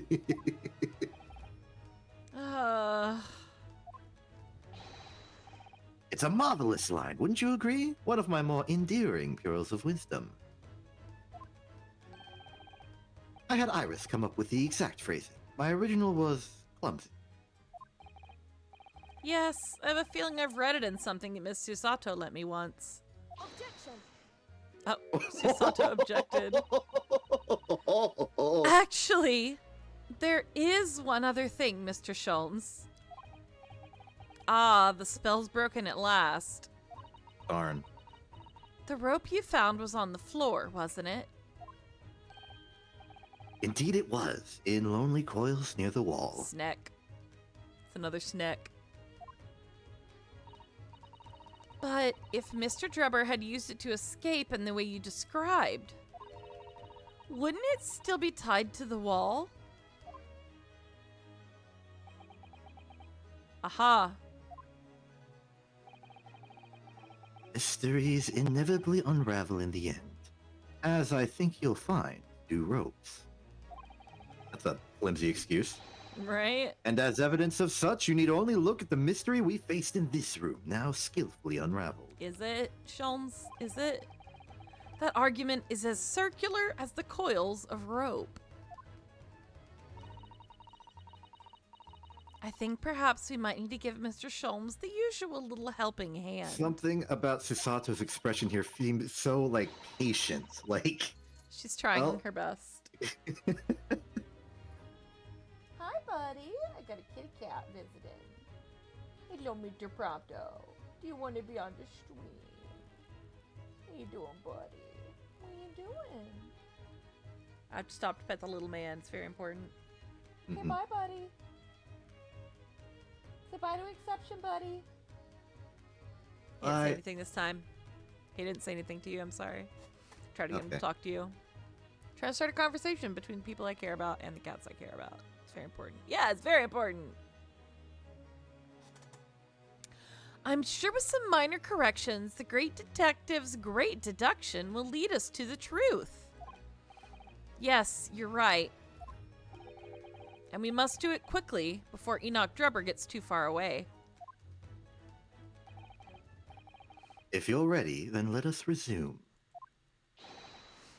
Sherlock Sholmes, logic and reasoning spectacular.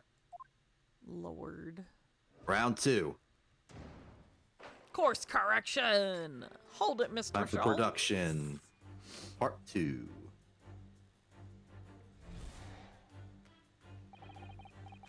It's plain to see that this room is in complete disarray.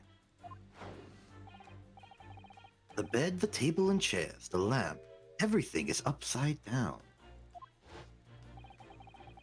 Almost as if every item in the room had, until recently, been happily positioned on the ceiling, before falling straight down onto the floor.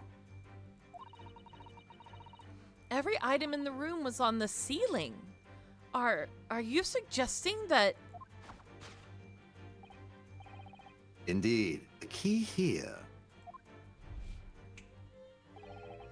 is gravity. It would appear that technology has at last succeeded in freeing us from the great pull of the Earth. She's so skeptical. For the gravity in this room was reversed and then suddenly restored to normality. Goodness. The inverted furniture clearly reveals the truth about the part gravity played in this whole business. To think gravity could have been reversed in this very room. I find the whole idea utterly enthralling. Only Mr. Sholmes could conceive of such an explanation. But the man himself admitted it was a scientific impossibility, so... Yes, you're quite right. We must completely discount the idea at once. Ooh, that's unusually merciless of you, Miss Susato. When you have eliminated the impossible, whatever remains must be the truth. The great detective himself said so, didn't he? While refusing to part with his dreams of anti-gravity devices. Yes, I suppose so. Well, let's see if examining this topsy-turvy scene a little more closely reveals some proof that shows exactly what the gravity in this room was or wasn't doing. There's the inverted furniture.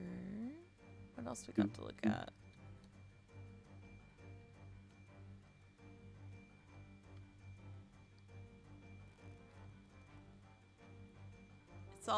It's all inverted furniture. Yeah, there's not a lot of Oh, uninverted safe? stuff. The safe could be our key here. Sure, we should look at it. Inverted furniture. Upright vase. There's our thing. That's not inverted. It's not inverted. Well, well. I wasn't expecting to find a pretty bunch of flowers in here, that's for sure. Ah, look at that. I know. That slender little vase looks like it's about to topple at any moment, but the flowers are thriving. Somehow it makes you think of the fragility of life, wouldn't you say? To be honest, Mr. Naruhodo, something else about it made a rather deeper impression on me. It is our problem. Because the safe is bolted, but the vase is not. So it can't be the safe, and it obviously isn't the furniture. Okay, take that. Upright vase.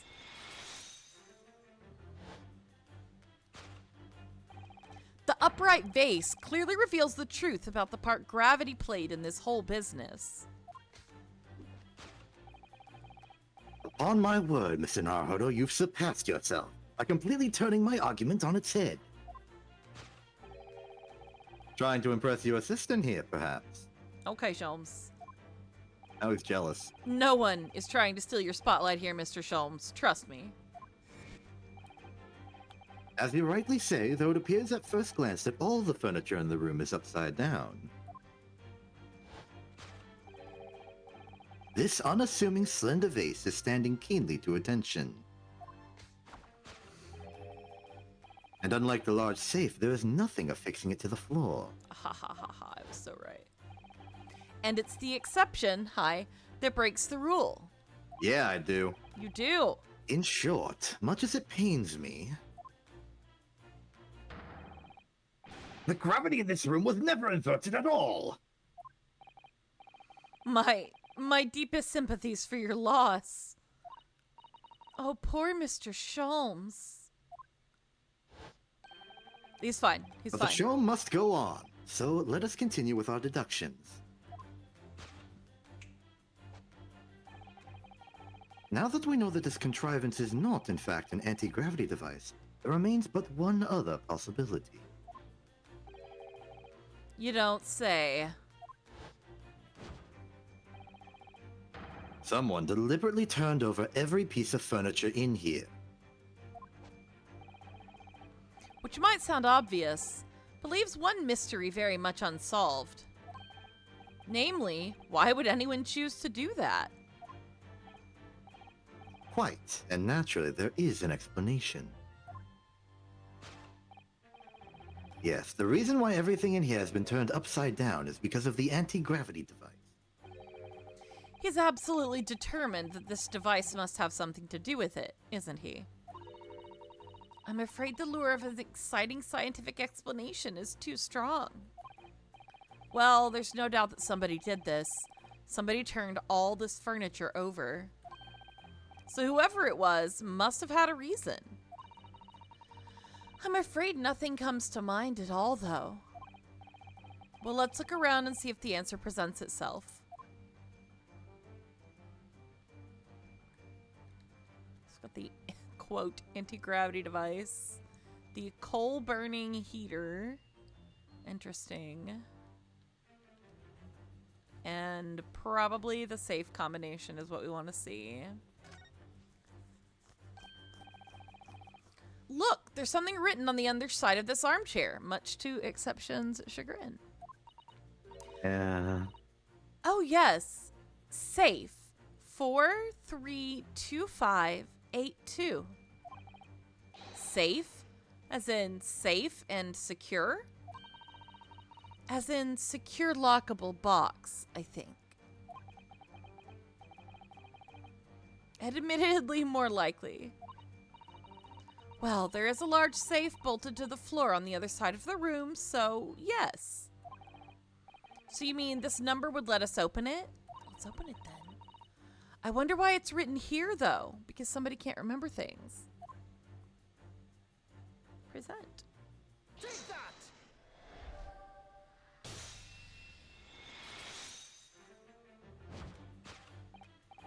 Yes, the reason why everything in here has been turned upside down is because of the safe combination.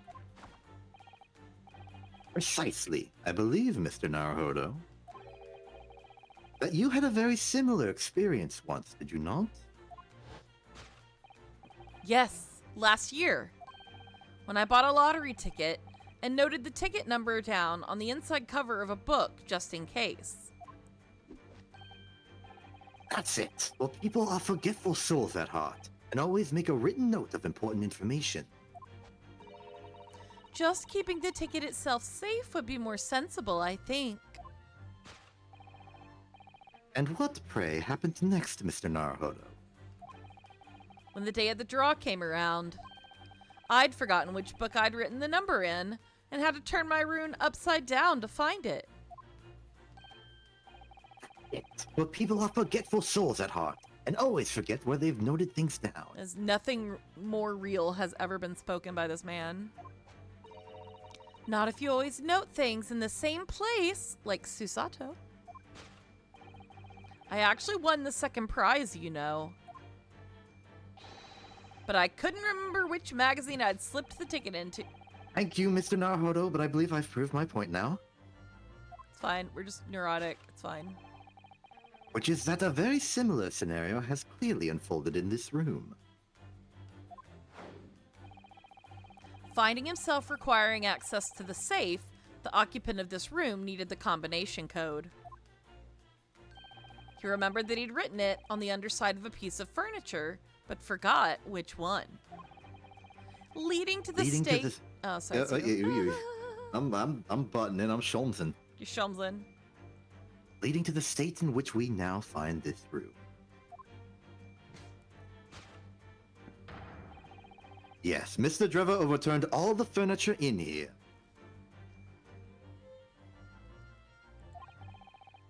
In a desperate hurry to locate the combination code that would unlock the safe.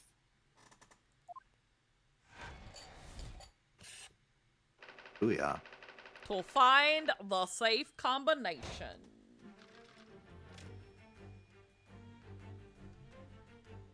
Okay. Now, let us consider the next conundrum. Sorry, I forgot. I got tea. You got tea. I got tea delivery. It's gonna be good. What was our engineer friend's aim?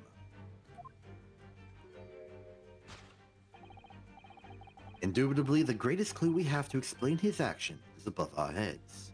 Okay. The feet. Yes, how is it possible that there are footprints all the way up there on the ceiling? A question whose answer will lead us neatly to the truth, my dear madam. The reason there are footprints on the ceiling is because of the nearby skylight. Alright, let's examine the scene. Well, if a change in the direction of gravity can't explain it, then how did those footprints get there? Oh wait, that was Susato. I'm fine. Well, if a change in the direction of gravity can't explain it, then how did those footprints get there? Yes, I feel as though that particular mystery has just become even harder to solve. I can't think of any other way to explain it at all. Oh, life was so much simpler in those halcyon days when gravity could be reversed. It was minutes ago. Those halcyon days never existed in the first place. Well, I suppose we must simply put our faith in Mr. Sholmes and observe the area in more detail. Putting our faith in Mr. Sholmes is what gets us into these situations in the first place.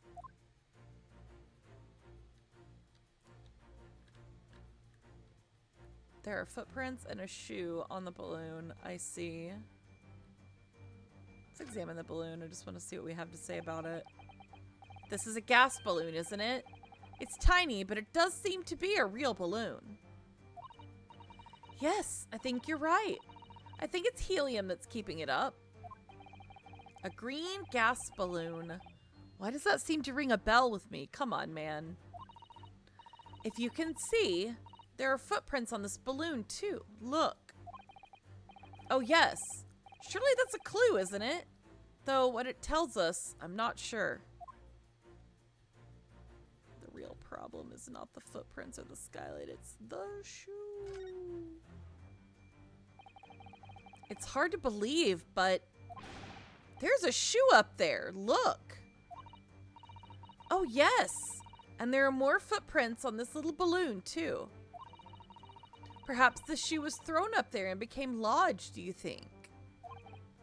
If so, then judging from the number of footprints, it must have been thrown up several times. We did hear a bunch of thuds.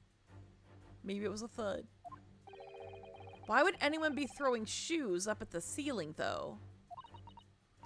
Oh dear. That's beyond me, I'm afraid. Well, the shoe is the reason there's footprints on the ceiling, so we present the shoe. So there wasn't anything else. It only ever gives us 3 things, right? Yep, shoe. Take that! The nearby shoe!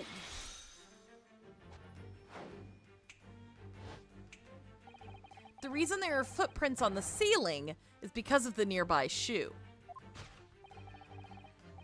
On closer inspection, there are clearly footprints all over the balloon as well. In other words, the aim was never the skylight at all, the balloon. But for what purpose? A green balloon. That seems somewhat familiar data. Ah! It was a piece... Oh. It was a piece of a green balloon's envelope that Mr. Naruhodo and Iris found at the scene. And inside the green balloon that Master Gotts claims he saw above the stage when the incident occurred was the second birdcage, the crux of the whole instantaneous kinesis deception. You mean to say... We assume the balloon in here is a model of the one used on the day. There's a strong possibility something may be concealed inside it. I see. Something our absconder was desperate to retrieve before making a hasty getaway. But the balloon's out of reach. Hence why he resorted to a projectile, namely, the shoe. Ah, Most probably, Dribba intended to tear a hole in the envelope by assailing it with the shoe. However, his efforts were thwarted when the shoe itself became a prisoner to those lofty heights. oh dear. We desperately need to examine that balloon. If only there were some way we could see inside. You may recall that I found this in the room earlier, which I believe offers a solution. Oh, the rope. To reach the intended destination, what better tool than this rope? Mr. Shulms has managed to bring the deduction back to the rope. Impressive. Alright, I have to admit, that was clever. So we just throw the rope up to the balloon and then pull it down to us on the ground? Which is much easier said than done, I feel. And could take us a very long time as well. True. Perhaps we need a more surefire method. In fact, we already have one, of course, don't we? The crossbow? I don't see anything but the crossbow that can help us here unless we have the screwdriver. The crossbow is our friend.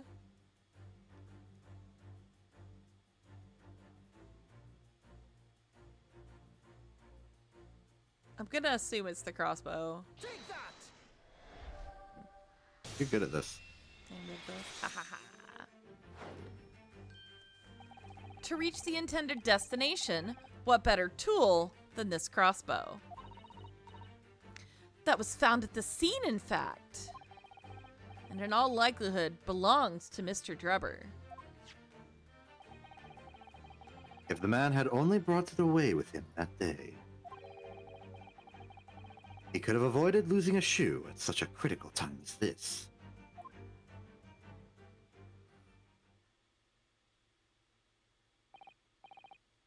So, shall we? Your curiosity is deeply stirred, no doubt, my dear fellows. What is it that Enoch Dribba has hidden inside that balloon?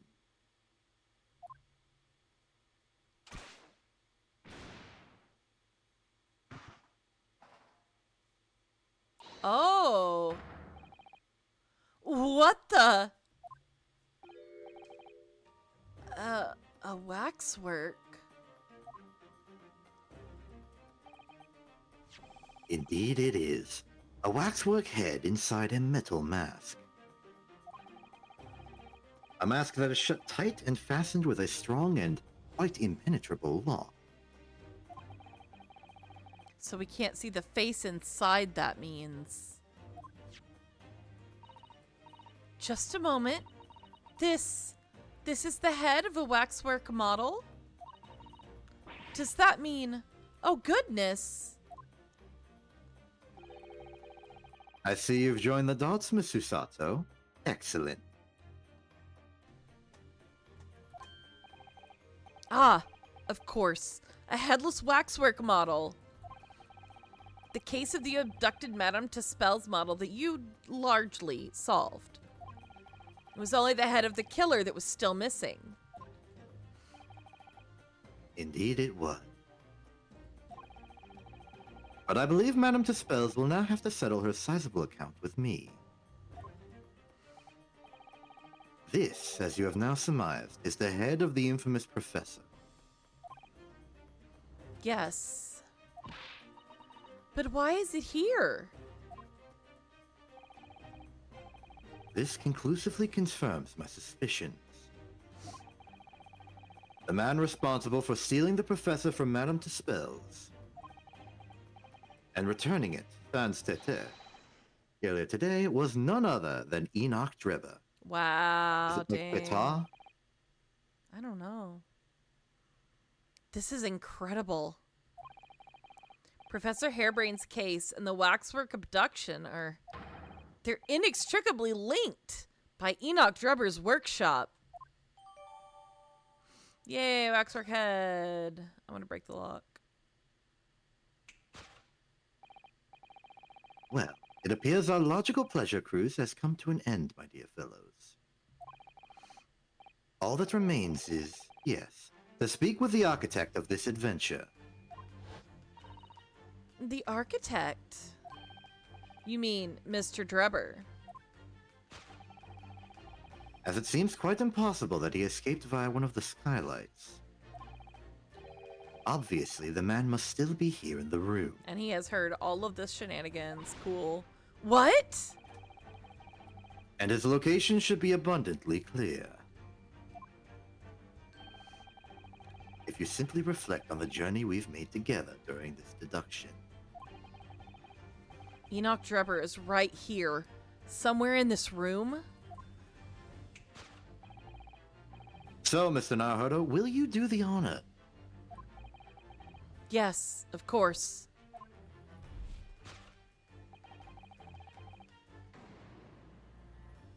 Oh. Mr. Drebber's hiding place must be the... We've got... Okay, wrong keys. Wardrobe, large safe. The skylight is an option. That's so funny. Cupboard is an option. The cupboard is see-through, so it's obviously not there. It's probably the safe, but like also why would you be in a safe you can't get air? You think that safe is bomb-proof? You got a point.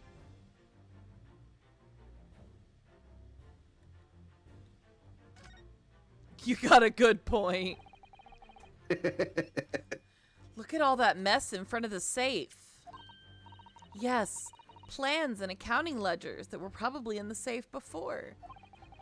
Almost as if somebody was in a hurry to empty the contents of the safe, in fact. All right. Take that! Take that.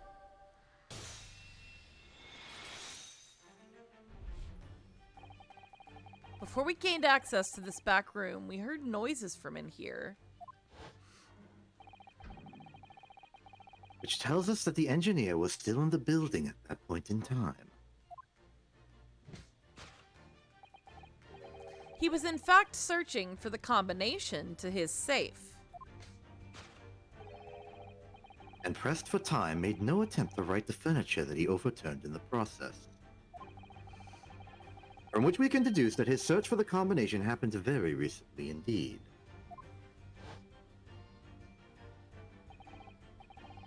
In summary, Mr. Enoch Drebber. 3, 2, 1 is at this very moment inside the safe. It's just Sholmes. Wait, why didn't... It's just Sholmes. What? It's just Sholmes! No! Yes! Dang it! Why'd you even do the dance then, Renosuke? This is an outrage. It's fine. The Thus production value was concludes so good. Herlock... Yeah, it was. Thus concludes Herlock Sholmes' great deduction of this topsy-turvy puzzle. The man can't breathe in there. He's probably gonna pass out. How much breath does he need?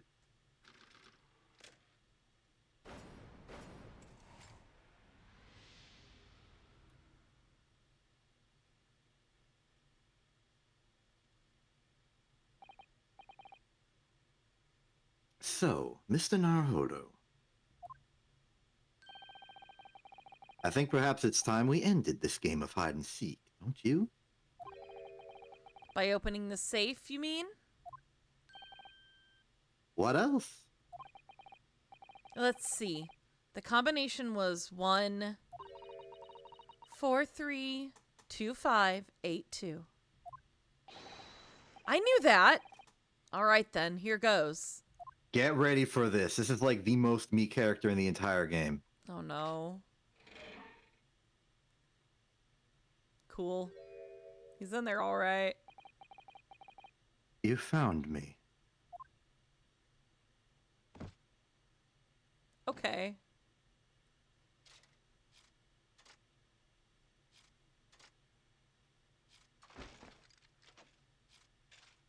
Is that how you get out of bed in the morning?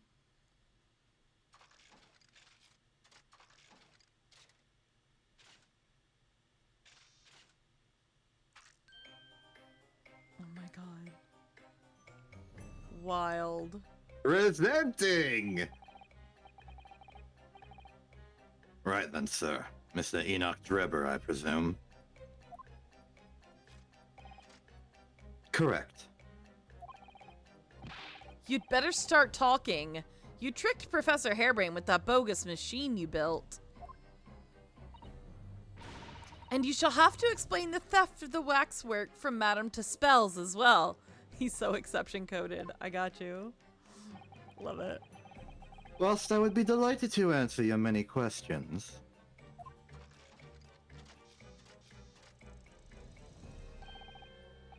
personally, I would advise that you deactivate my little parcel first. Deactivate? Your parcel? I refer, of course, to the time bomb. I left it in a most prominent position. Ah! I see. Stunned silence. You're all gearing up to die with me, then? No!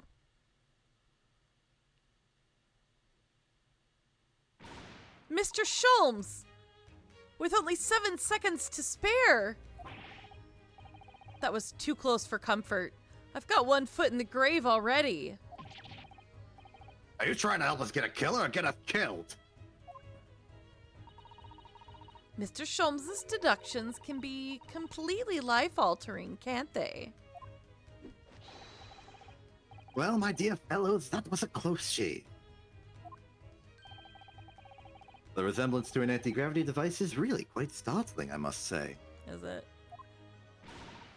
Anti-gravity devices don't exist.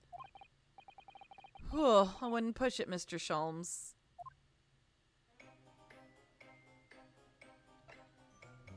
Here he is. What happened here? What on earth happened in here? We already determined that.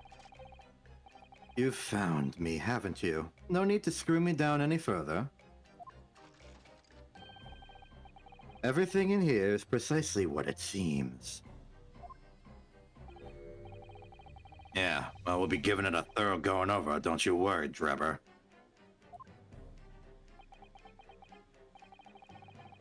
What fails to click with me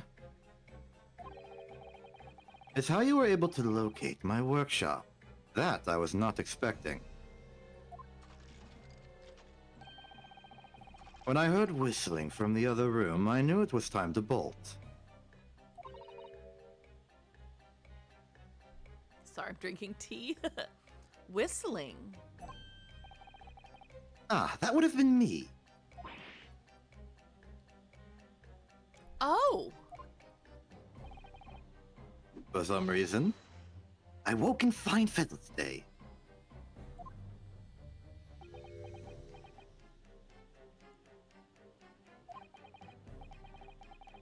No words, just tightly squeezed chips. Clearly I must have a screw loose, though, as I couldn't remember the combination for the safe. And another one loose, as I couldn't remember on which piece of furniture I'd written it down. We also found a rope over by the wall. Yes, I had hoped to exit through the skylight, but sadly the rope was too short. So I then set about searching for the combination code to open the safe. And burning the incriminating blueprints, don't forget. Regrettably, though, you failed to retrieve the head from the balloon among the rafters.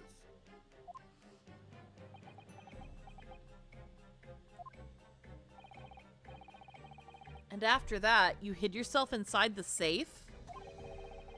Having first set this parcel ticking. Well, I had no intention of being nailed by the police. Okay, sure. Got a death with, have you? Hiding right beside a ticking time bomb? Please, why do you suppose I chose to hide inside the safe? It's no ordinary safe, it's specially designed. The dynamite explosion wouldn't leave a scratch on it. So in fact, the safe was the only safe place. Precisely. He's very orange text. Yeah, this guy is Likes fun orange because he text. gives like orange text to the wrong parts of sentences. He's really like, He just handed really it out coded. generously. yeah. But once you'd climbed inside, you wouldn't have been able to get out again. I invite you to look more closely. The safe is fitted with a handle on the inside to allow the door to be unlocked from within. Ah, so it is. I had always intended to blow this place to smithers in any case. I just wasn't expecting uninvited guests to come along and screw up my plans. Do you mean to say you were planning to blow us all up? No. That was unforeseen. What do you mean?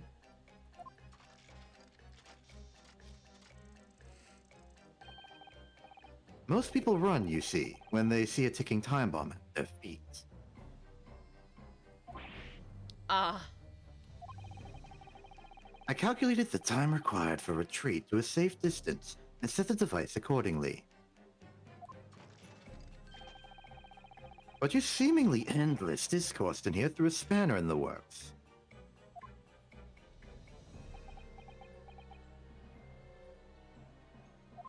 Gregson is not impressed. Is something wrong, Gregson? Do I have something on my face besides the usual eyes, ears, nose, and mouth?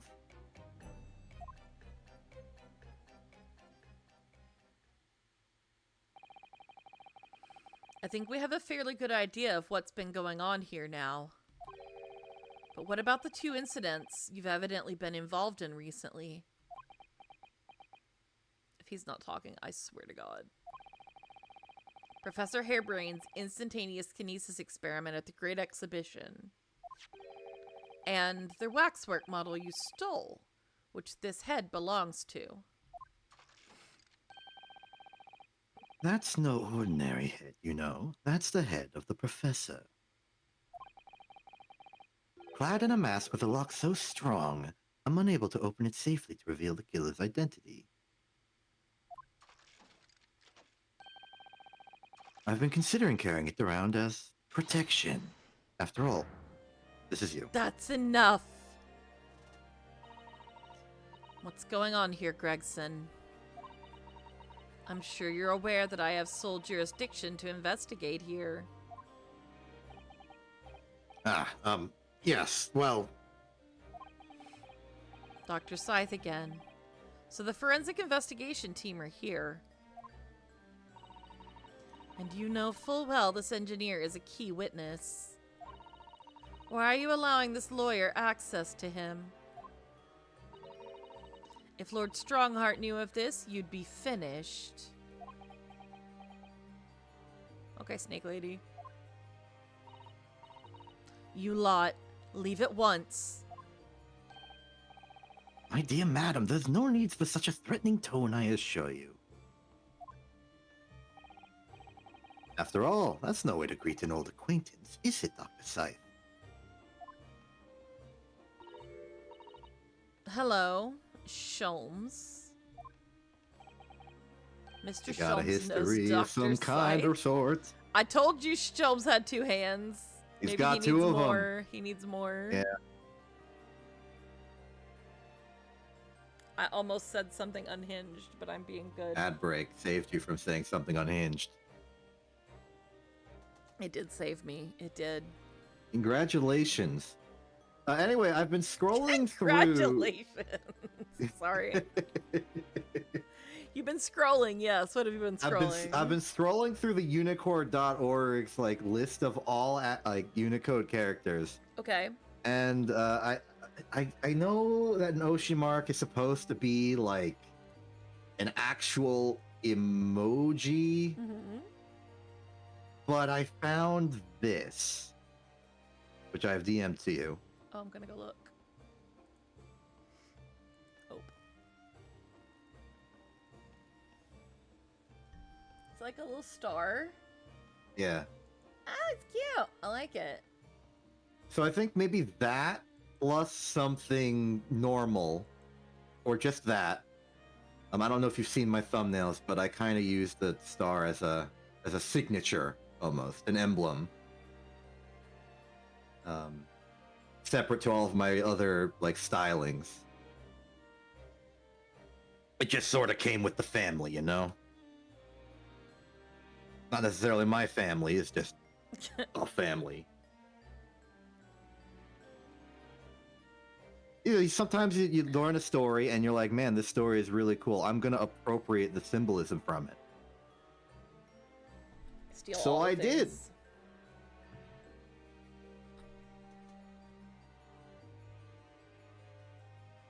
Yeah, it's just an option.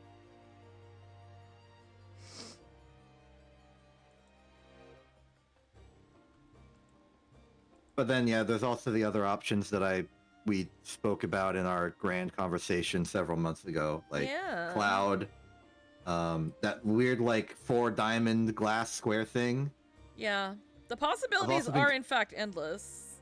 They are actually quite finite. Unicode only goes up to like 1F6FF. Oh, okay. That goes into like the 2F. I'm just reading like one page. But we'll figure something. I am worried a little bit on my branding, not because I want to brand myself, but because I feel like participating in the like cultural norms would help make me less invisible. Yeah.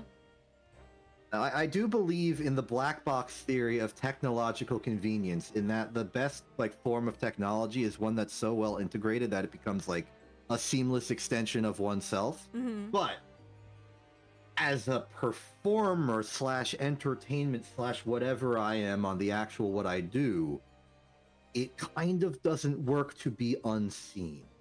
Yeah, that's fair. I mean, it would be neat if I could just like beam good vibes into people, but Yeah. I'd like some credit. Ugh.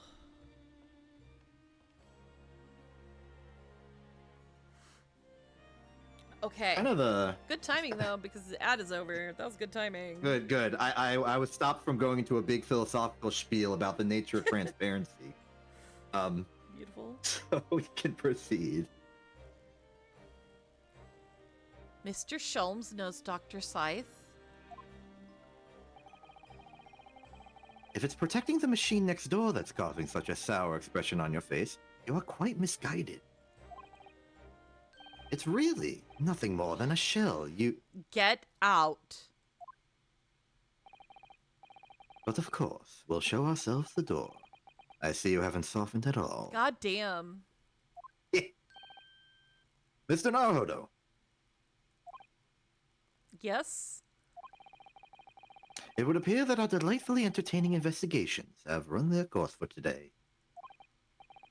But Mr. Sholmes. Let us leave this place in the doctor's capable hands. 2 of them. I said get out. Now. All of you. Your presence here is not required either, Gregson.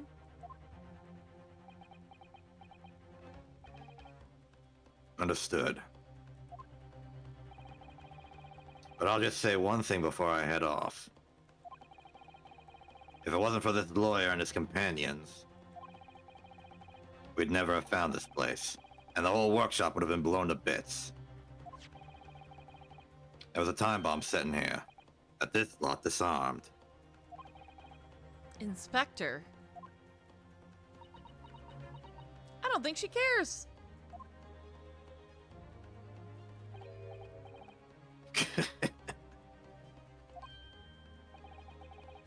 Something giving you a chuckle, has it, Treba? Ah, so sorry. Didn't mean to offend. You're quite right, of course. You did disarm the time bomb, didn't you? Yes, you did disarm that one. Oh my god, please don't blow up the building with us in it. Eh? What are you? That one? You mean...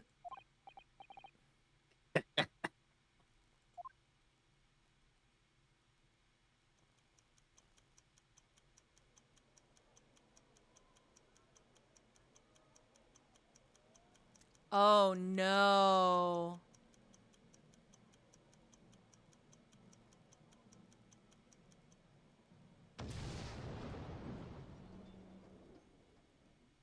No way. It was an hour later that we heard the news of the enormous explosion that ripped through the experimentation stage at the Great Exhibition. Professor Hairbrain's invention and all its secrets were blown away forever.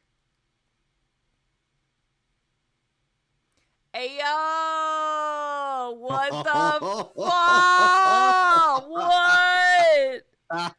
What? Oh my god. Save my current progress. Yes, and my incredulity here. Holy shit. He blew it up. Trial part 3. He blew it up. God damn. Well, that sure happened. It did.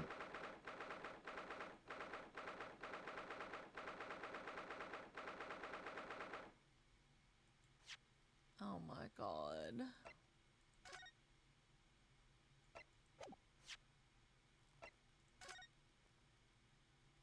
Lord. Oh wow, the background! Wow. The background is the exploded machine. Actually, this is Oh, pre-explosion. yeah, it is pre-explosion. It's just messy. Yeah. Damn, that's crazy. Yes, indeed. Good emoji for what's going on. Man with lizard on head. Yeah. Indeed. Golly. Okay.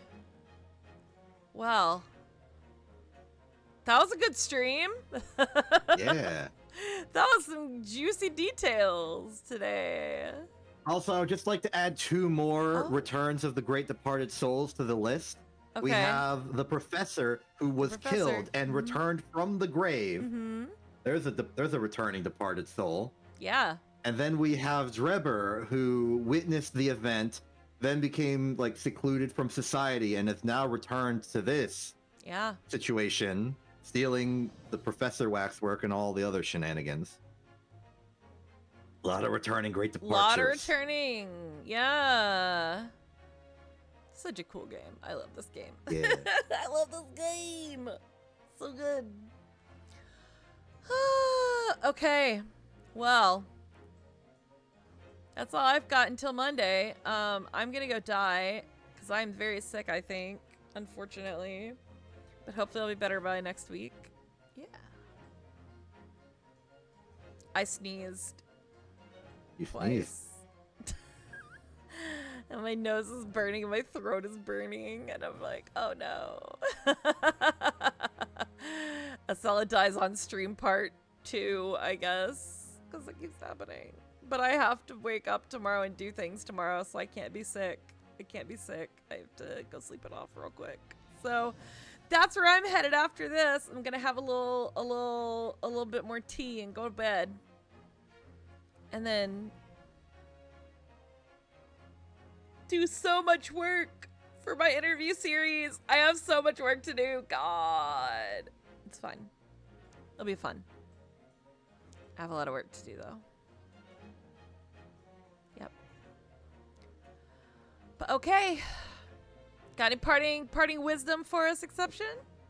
I like your glasses on glasses still. It's kind of funny. Yeah, thank you. Yeah. I'll give some fancy parting word for wisdom. I'll try and make them like deep and insightful, and you gotta like contemplate it for like 3 months, and then you'll get like some personalized expression of its meaning to you. Transparency is hard to see.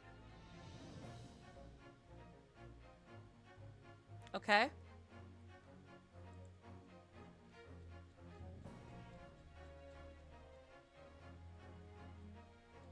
Okay. Yeah. Sure. Yeah. Sounds good. I was trying to see if I had a monocle because I was going to give you a monocle, but I'll have to go find one by next week. I will go find a monocle for you. Remind me. Thanks. Remind me. Okay, well, I am undead now, for the moment, so I'm gonna take advantage of that to walk to my doom, and by doom I mean sleep. Didn't know you were a robot man, but should have suspected that all along. Beep boop. Beep boop. But like, yeah, he's very much me stylized. Like, if I were like a goth steampunk jackass, I would look like him. That is the funniest thing I think you've ever said. I don't know why, but that's the funniest thing you've ever said. Oh my god. Dying. Alright, on that note, then I guess we leave. Yeah. Alright. Wait. I remember I was supposed to remind you to do a thing. Uh-oh. I don't remember what I was gonna do. You were gonna listen to you or something? Oh, I have to listen to my song. Okay, yeah. I'll go do that. I'll go check my email. Okay, but we're out of here, guys. Thank you so much for being here today. I hope we all had a good time. And I am gonna go listen to my song and then die. But from me and from Exception, have a good night and bye-bye. Farewell. Bye-bye.